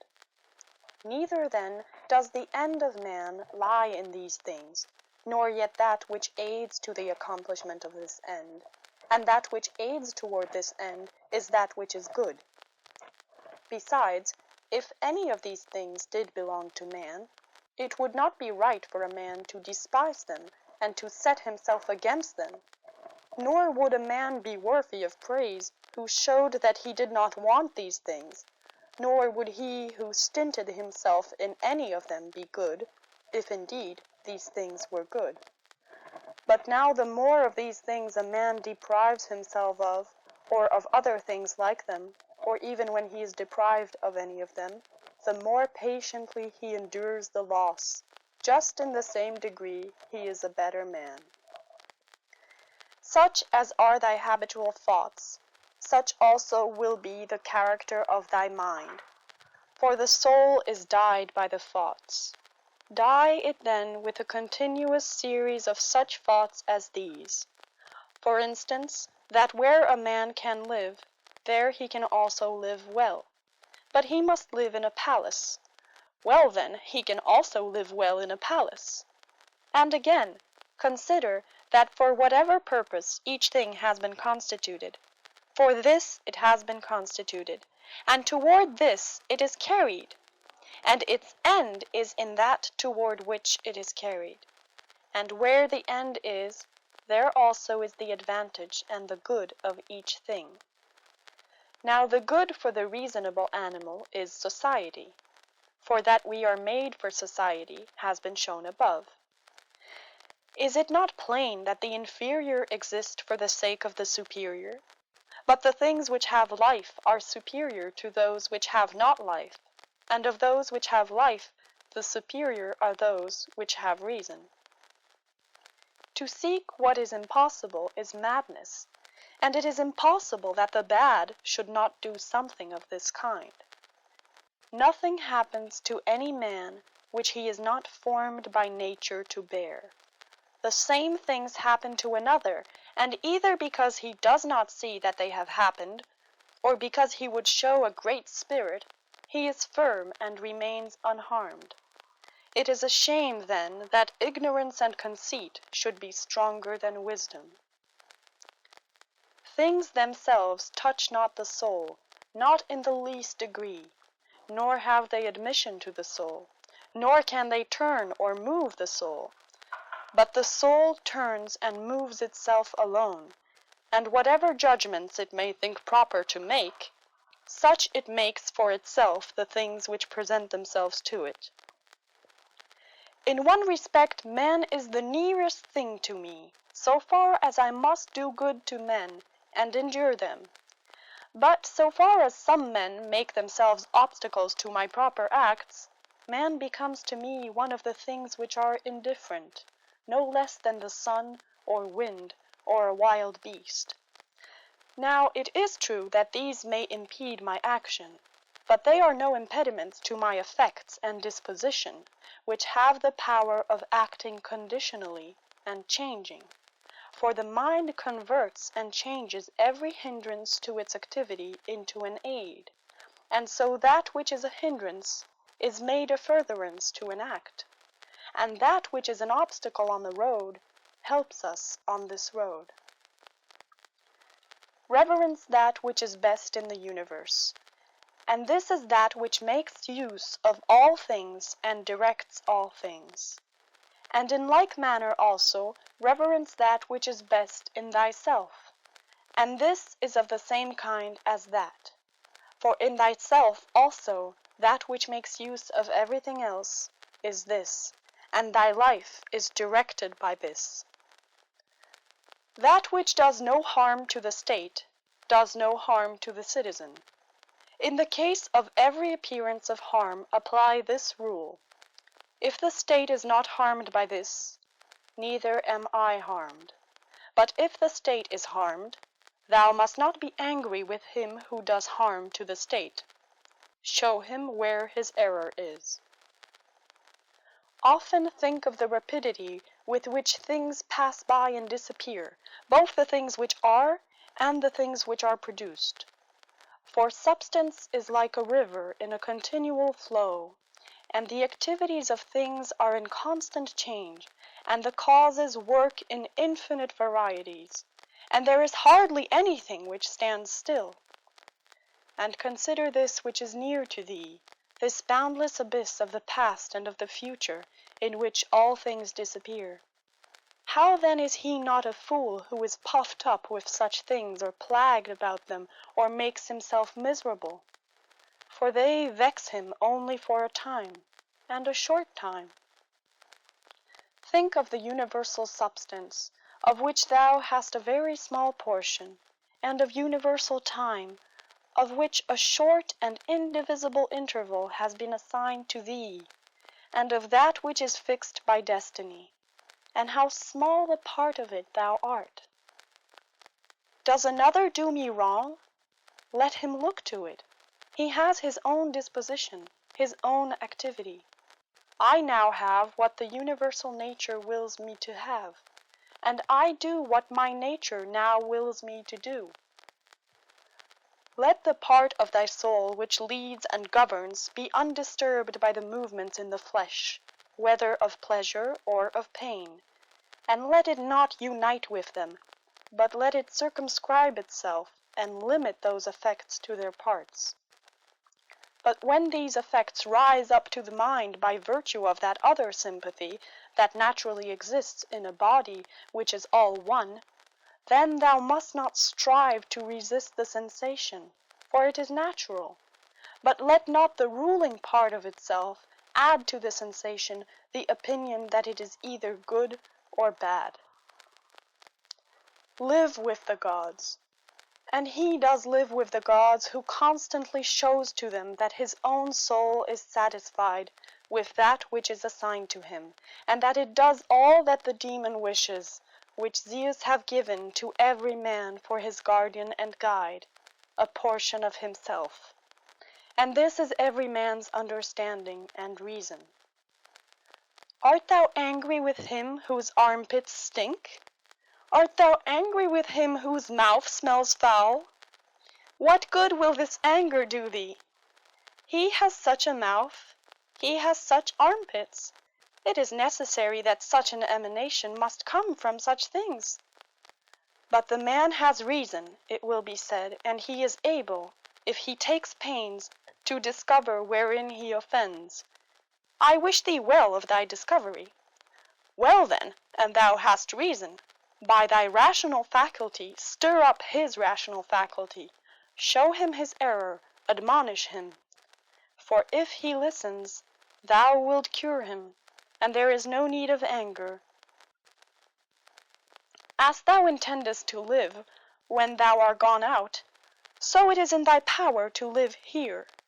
But if men do not permit thee, then get away out of life, yet so as if thou wert suffering no harm. The house is smoky, and I quit it. Why dost thou think that this is any trouble? But so long as nothing of the kind drives me out, I remain, am free, and no man shall hinder me from doing what I choose, and I choose to do what is according to the nature of the rational and social animal. The intelligence of the universe is social. Accordingly, it has made the inferior things for the sake of the superior, and it has fitted the superior to one another. Thou seest how it has subordinated, coordinated, and assigned to everything its proper portion, and has brought together into concord with one another the things which are the best. How hast thou behaved hitherto to the gods, thy parents, brethren, children, teachers, to those who looked after thy infancy, to thy friends, kinsfolk, to thy slaves? Consider if thou hast hitherto behaved to all in such a way that this may be said of thee, never has wronged a man in deed or word. And call to recollection both how many things thou hast passed through, and how many things thou hast been able to endure, and that the history of thy life is now complete, and thy service is ended, and how many beautiful things thou hast seen, and how many pleasures and pains thou hast despised, and how many things called honorable thou hast spurned, and to how many ill-minded folks thou hast shown a kind disposition. Why do unskilled and ignorant souls disturb him who has skill and knowledge? What soul then has skill and knowledge? That which knows beginning and end, and knows the reason which pervades all substance, and through all time by fixed periods administers the universe. Soon, very soon, thou wilt be ashes, or a skeleton, and either a name or not even a name. But name is sound and echo, and the things which are much valued in life are empty and rotten and trifling, and like little dogs biting one another, and little children quarreling, laughing, and then straightway weeping. But fidelity and modesty and justice and truth are fled up to Olympus from the widespread earth. What then is there which still detains thee here? If the objects of sense are easily changed and never stand still, and the organs of perception are dull and easily receive false impressions, and the poor soul itself is an exhalation from blood. But to have good repute amid such a world as this is an empty thing. Why then dost thou not wait in tranquillity for thy end, whether it is extinction or removal to another state? And until that time comes, what is sufficient? Why, what else than to venerate the gods and bless them, and to do good to men, and to practice tolerance and self-restraint? But as to everything which is beyond the limits of the poor flesh and breath, to remember that this is neither thine nor in thy power. Thou canst pass thy life in an equable flow of happiness, if thou canst go by the right way, and think and act in the right way. These two things are common both to the soul of God and to the soul of man, and to the soul of every rational being, not to be hindered by another. And to hold good to consist in the disposition to justice and the practice of it, and in this to let thy desire find its termination. If this is neither my own badness, nor an effect of my own badness, and the commonwealth is not injured, why am I troubled about it? And what is the harm to the commonwealth? Do not be carried along inconsiderately by the appearance of things, but give help to all according to thy ability and their fitness. And if they should have sustained loss in matters which are indifferent, do not imagine this to be a damage, for it is a bad habit. But as the old man, when he went away, asked back his foster child's top, remembering that it was a top, so do thou in this case also. When thou art calling out on the rostra, hast thou forgotten, man, what these things are? Yes, but they are objects of great concern to these people. Wilt thou too then be made a fool for these things? I was once a fortunate man, but I lost it, I know not how. But fortunate means that a man has assigned to himself a good fortune, and a good fortune is good disposition of the soul, good emotions, good actions. End of chapter 5. Chapter 6. The substance of the universe is obedient and compliant, and the reason which governs it has in itself no cause for doing evil, for it has no malice, nor does it do evil to anything, nor is anything harmed by it. But all things are made and perfected according to this reason. Let it make no difference to thee whether thou art cold or warm, if thou art doing thy duty, and whether thou art drowsy or satisfied with sleep, and whether ill-spoken or praised, and whether dying or doing something else. For it is one of the acts of this life, this act by which we die. It is sufficient then in this act also to do well what we have in hand. Look within. Let neither the peculiar quality of anything nor its value escape thee. All existing things soon change, and they will either be reduced to vapor, if indeed all substance is one, or they will be dispersed. The reason which governs knows what its own disposition is, and what it does, and on what material it works. The best way of avenging thyself is not to become like the wrongdoer. Take pleasure in one thing and rest in it, in passing from one social act to another social act, thinking of God. The ruling principle is that which rouses and turns itself, and while it makes itself such as it is, and such as it wills to be, it also makes everything which happens to appear itself to be such as it wills. In conformity to the nature of the universe, every single thing is accomplished. For certainly it is not in conformity to any other nature that each thing is accomplished, either a nature which externally comprehends this, or a nature which is comprehended within this nature, or a nature external and independent of this. The universe is either a confusion and a mutual involution of things, and a dispersion, or it is unity and order and providence.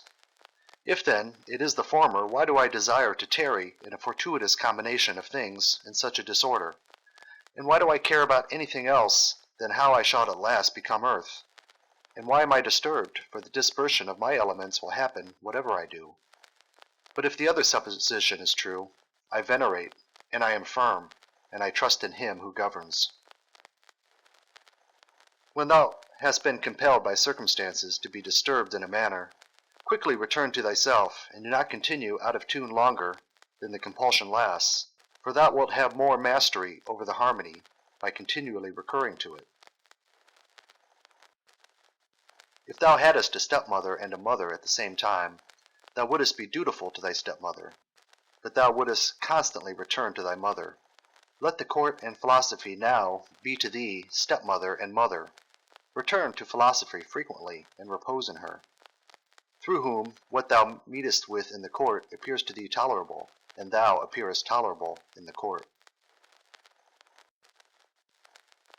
When we have meat before us, and such eatables, we receive the impression that this is the dead body of a fish, and this is the dead body of a bird or of a pig, and again that this Falernian is only a little grape juice, and this purple robe some sheep's wool dyed with the blood of a shellfish.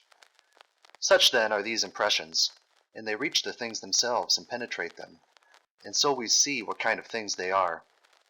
Just in the same way ought we to act all through life, and where there are things which appear most worthy of our approbation, we ought to lay them bare, and look at their worthlessness, and strip them of all the words by which they are exalted. For outward show is a wonderful perverter of the reason, and when thou art most sure that thou art employed about things worth thy pains, it is then that it cheats thee most. Consider then what Crates says of Xenocrates himself. Most of the things which the multitude admire are referred to objects of the most general kind. Those which are held together by cohesion or natural organization, such as stones, wood, fig trees, vines, olives. But those which are admired by men, who are a little more reasonable, are referred to the things which are held together by a living principle, as flocks, herds. Those which are admired by men, who are still more instructed, are the things which are held together by a rational soul, not, however, a universal soul, for rational, so far as it is a soul skilled in some art, or expert in some other way, or simply rational so far as it possesses a number of slaves. But he who values a rational soul, the soul universal, and fitted for political life, regards nothing else except this, and above all things he keeps his soul in a condition and in an actively conformable to reason and social life, and he cooperates to this end with those who are of the same kind as himself. Some things are hurrying into existence, others are hurrying out of it, and of that which is coming into existence, part is already extinguished. motions and changes are continually renewing the world, such as the uninterrupted course of time is always renewing the infinite duration of ages. In this flowing stream, then, on which there is no abiding, what is there of the things which hurry by on which a man would set a high price? It would be just as if a man should fall in love with one of the sparrows which fly by, but it has already passed out of sight. Something of this kind is the very life of every man, like the exhalation of the blood and the respiration of the air. Such as it is to once have drawn in the air and to have given it back, which we do every moment, just the same is it with the whole respiratory power, which thou didst receive at thy birth yesterday, and the day before, to give it back to the elemental from which thou didst first draw it. Neither is transpiration, as in plants, a thing to be valued, nor respiration, as in domesticated animals and wild beasts, nor the receiving of impressions by the appearances of things, nor being moved by desires, as puppets by strings, nor assembling in herds, nor being nourished by food. For this is just like the act of separating and parting with the useless part of the food. What then is worth being valued? To be received with clapping of hands? No. Neither must we value the clapping of tongues, for the praise which comes from the many is the clapping of tongues. Suppose, then, that thou hast given up this worthless thing called fame. What remains that is worth valuing? This, in my opinion, to move thyself and to restrain thyself in conformity to thy proper constitution, to which end both all employments and arts lead. For every art aims at this, that the thing which has been made should be adapted to the work for which it has been made. And both the vine planter who looks after the vine, and the horse breaker, and he who trains the dog, seeks this end. But the education and the teaching of youth aim at something. And this, then, is the value of the education and the teaching. And if this is well, thou wilt not seek anything else. Wilt thou not cease to value many other things too? Then thou wilt neither be free, nor sufficient for thy own happiness, nor without passion. For of necessity thou must be envious, jealous, and suspicious of those who can take away those things and plot against those who have that which is valued by thee.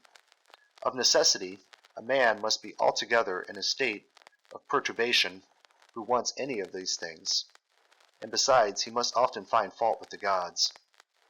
But to reverence and honor thy own mind will make thee content with thyself, and in harmony with society, and agreement with the gods, that is, praising all that they give and have ordered. Above, below, all around are the movements of the elements, but the motion of virtue is in none of these. It is something more divine, and advancing by a way hardly observed, it goes happily on its road. How strangely men act! They will not praise those who are living at the same time and living with themselves, but to be themselves praised by posterity, by those whom they have never seen or will ever see, this they set much value on. But this is very much the same as if thou shouldest be grieved because those who have lived before thee did not praise thee. If a thing is difficult to be accomplished by thyself, do not think that it is impossible for man. But if anything is possible for man, and conformable to his nature, think that this can be attained by thyself too. In the gymnastic exercises, suppose that a man has torn thee with his nails, and by dashing against thy head has inflicted a wound. Well, we neither show any signs of vexation, nor are we offended, nor do we suspect him afterward as a treacherous fellow. And yet we are on our guard against him, not however as an enemy, nor with suspicion, but we quietly get out of his way. Something like this let thy behavior be in all other parts of life. Let us overlook many things in those who are like antagonists in the gymnasium. For it is in our power, as I said, to get out of the way, and to have no suspicion or hatred. If a man is able to convince me and show me that he do not think or act right, I will gladly change, for I seek the truth by which no man was ever injured, but he is injured who abides in his error and ignorance. I do my duty.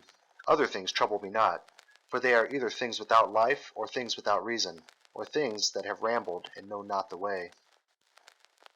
As to the animals which have no reason, and generally all things and objects, do thou, since thou hast reason, and they have none, make use of them with a generous and liberal spirit. But towards human beings, as they have reason, behave in a social spirit, and on all occasions call on the gods, and do not perplex thyself about the length of time in which thou shalt do this, for even 3 hours so spent are sufficient. Alexander the Macedonian and his groom by death were brought to the same state, for either they were received among the same seminal principles of the universe, or they were alike dispersed among the atoms. Consider how many things in the same indivisible time take place in each of us, things which concern the body and things which concern the soul.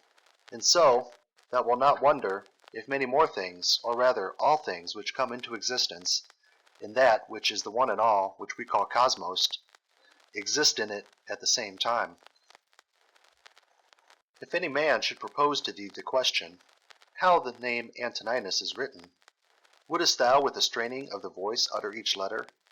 What then if they grow angry? Wilt thou grow angry too? Wilt thou not go on with composure and number every letter? Just so, then, is this life. Also remember that every duty is made up of certain parts.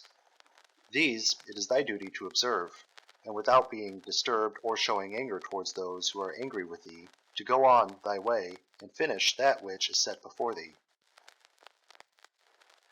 How cruel it is not to allow men to strive after the things which appear to them to be suitable to thy nature and profitable.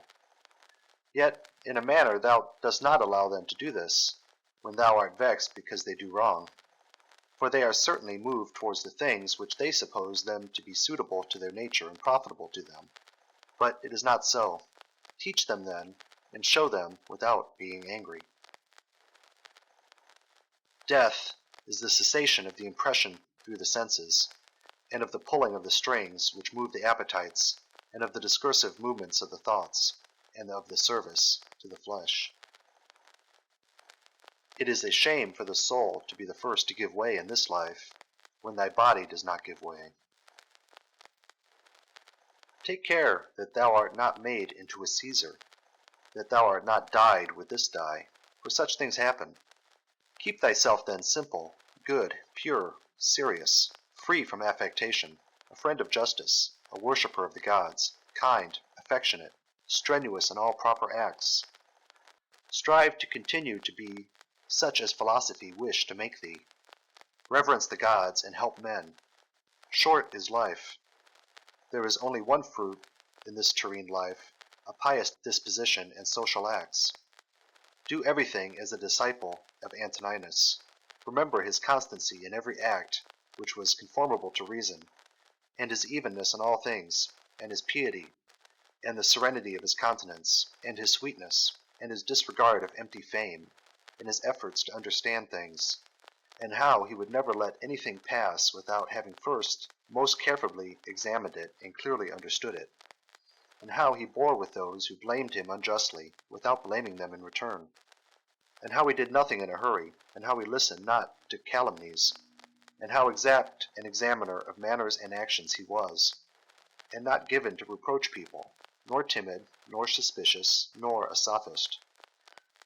And with how little he was satisfied, such as lodging, bed, dress, food, servants, and how laborious and patient, and how he was able, on account of his sparing diet, to hold out to the evening, without even requiring to relieve himself by any evacuations except at the usual hour, and with his firmness and uniformity in his friendships, and how he tolerated freedom of speech in those who opposed his opinions, and the pleasure that he had when any man showed him anything better, and how religious he was without superstition.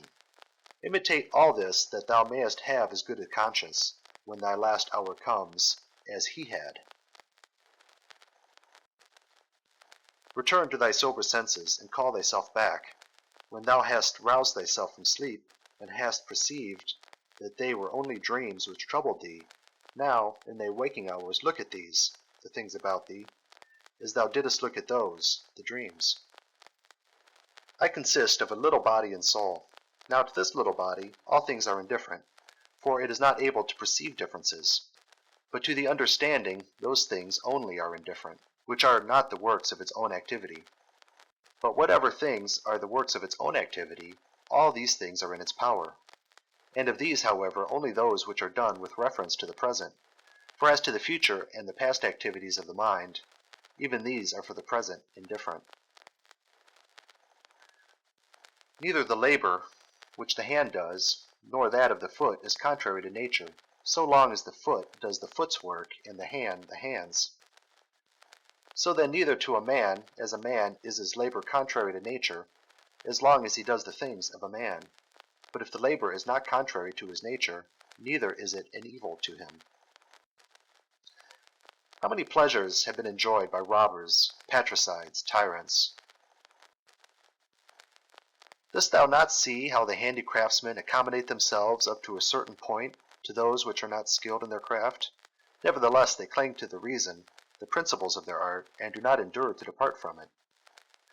Is it not strange if the architect and the physician shall have more respect to the reason, the principles of their own arts, than man to his own reason, which is common to him and the gods?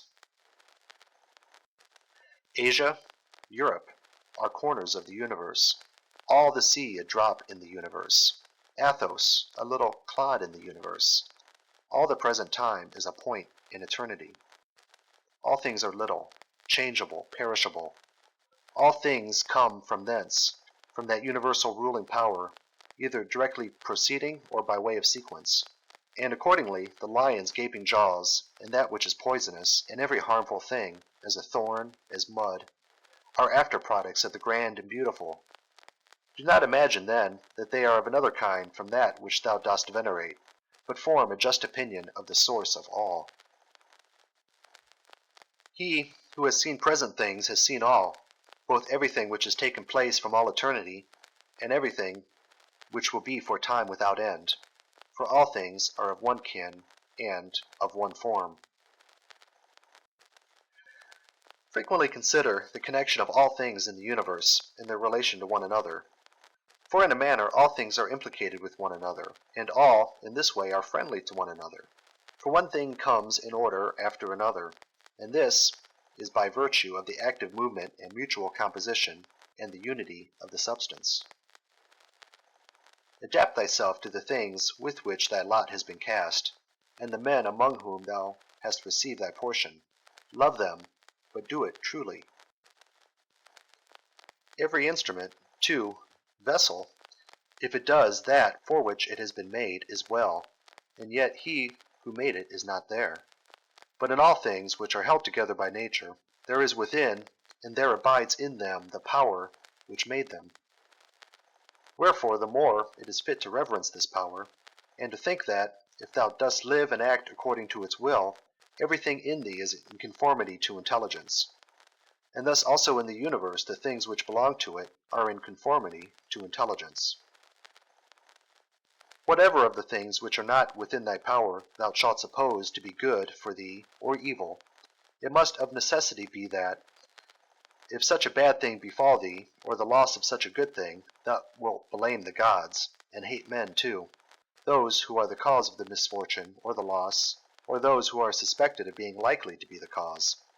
And indeed we do much injustice, because we make a difference between those things, because we do not regard these things as indifferent. But if we judge only those things which are in our power to be good or bad, there remains no reason either for finding fault with God or standing in a hostile attitude to man. We are all working together to one end, some with knowledge and design, and others without knowing what they do, as men also when they are asleep, of whom it is Heraclius, I think, who says that there are laborers and cooperators in the things which take place in the universe. But men cooperate after different fashions, and even those cooperate abundantly who find fault with what happens, and those who try to oppose it and to hinder it. For the universe has need even of such men as these. It remains then for thee to understand among what kind of workmen thou placest thyself. For he who rules all things will certainly make a right use of thee, and he will receive thee among some part of the cooperators, and of those whose labors conduce to one end.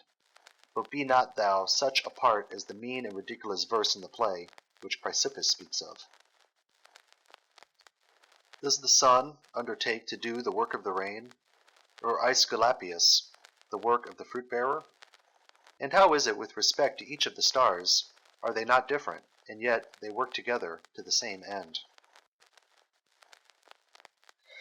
If the gods have determined about me, and about the things which must happen to me, they have determined well, for it is not easy even to imagine a deity without forethought. And as to doing me harm, why should they have any desire towards that? For what advantage would result to them from this, or to the whole, which is the special object of their providence? But if they have not determined about me individually, they have certainly determined about the whole at least, and the things which happen by way of sequence in this general arrangement I ought to accept with pleasure, and to be content with them. But if they determine about nothing, which it is wicked to believe, or if we do believe it, let us neither sacrifice, nor pray, nor swear by them, nor do anything else, which we do as if the gods were present and lived with us. But if, however, the gods determine about none of the things which concern us, I am able to determine about myself, and I can inquire about that which is useful, and that is useful to every man, which is conformable to his own constitution and nature. But my nature is rational and social, and my city and country, as far as I am Antoninus, is Rome, but so far as I am a man, it is the world. The things then which are useful to these cities are alone useful to me. Whatever happens to every man, this is for the interest of the universal. This might be sufficient. But further thou wilt observe this also as a general truth, if thou dost observe, that whatever is profitable to any man is profitable also to other men. But let the word profitable be taken here in the common sense, as said of things of the middle kind, neither good nor bad. As it happens to thee in the amphitheatre and such places, that the continual sight of the same things and the uniformity make the spectacle wearisome, so it is in the whole of life. For all things above, below, are the same and from the same. How long then? Think continually that all kinds of men and all kinds of pursuits and of all nations are dead, so that thy thoughts come down even to Philistion and Phoebus and Oreganian. Now turn thy thoughts to the other kinds of men. To that place then we must remove, where there are so many great orators, so many noble philosophers, Heraclitus, Pythagoras, Socrates, so many heroes of former days, and so many generals after them, and tyrants. Besides these, Eudoxus, Hipparchus, Archimedes, and other men of acute natural talents, great minds, lovers of labor, versatile, confident, mockers even of the perishable and ephemeral life of man, as Menippus and such as are like him. As to all these, consider that they have long been in the dust. What harm, then, is this to them? And what to those whose names are altogether unknown? One thing here is worth a great deal, to pass thy life in truth and justice, with a benevolent disposition even to liars and unjust men. Thou art not dissatisfied, I suppose, because thou weighest only so many liter, and not 300. Be not dissatisfied, then, that thou must live only so many years, and not more. For as thou art satisfied with the amount of substance which has been assigned to thee, so be content with the time. Let us try to persuade them, but act even against their will when the principles of justice lead that way. If, however, any man using force stands in thy way, betake thyself to contentment and tranquillity, and at the same time employ the hindrance toward the exercise of some other virtue, and remember that thy attempt was with a reservation, that thou didst not desire to do impossibilities. What then didst thou desire? Some such effort as this, that thou attainest thy object if the things to which thou wast move are accomplished. He who loves fame considers another man's activity to be his own good, and he who loves pleasure his own sensations. But he who has understanding considers his own acts to be his own good. It is in our power to have no opinion about a thing, and not to be disturbed in our soul, for things themselves have no natural power to form our judgments. Accustom thyself to attend carefully to what is said by another, and as much as it is possible be in the speaker's mind. That which is not good for the swarm, neither is it good for the bee. If sailors abused the helmsman, or the sick the doctor, would they listen to anybody else? And how could the helmsman secure the safety of those in the ship, or the doctor health of those whom he attends? How many together with whom I came into the world are already gone out of it? To the jaundiced, honey tastes bitter, and to those bitten by mad dogs, water causes fear, and to little children the ball is a fine thing. Why then am I angry? Dost thou think that a false opinion has less power than the bile in the jaundiced, or the poison in him who is bitten by a mad dog? No man will hinder thee from living according to the reason of thy nature. Nothing will happen to thee contrary to the reason of the universal nature. What kind of people are those whom men wish to please, and for what objects, and by what kinds of acts? How soon time will cover all things, and how many it has covered already. End of chapter 6. Thank you for listening to Narrated Books. If you enjoyed this audiobook, hit like and subscribe for more amazing stories. What book should we narrate next? Let us know in the comments.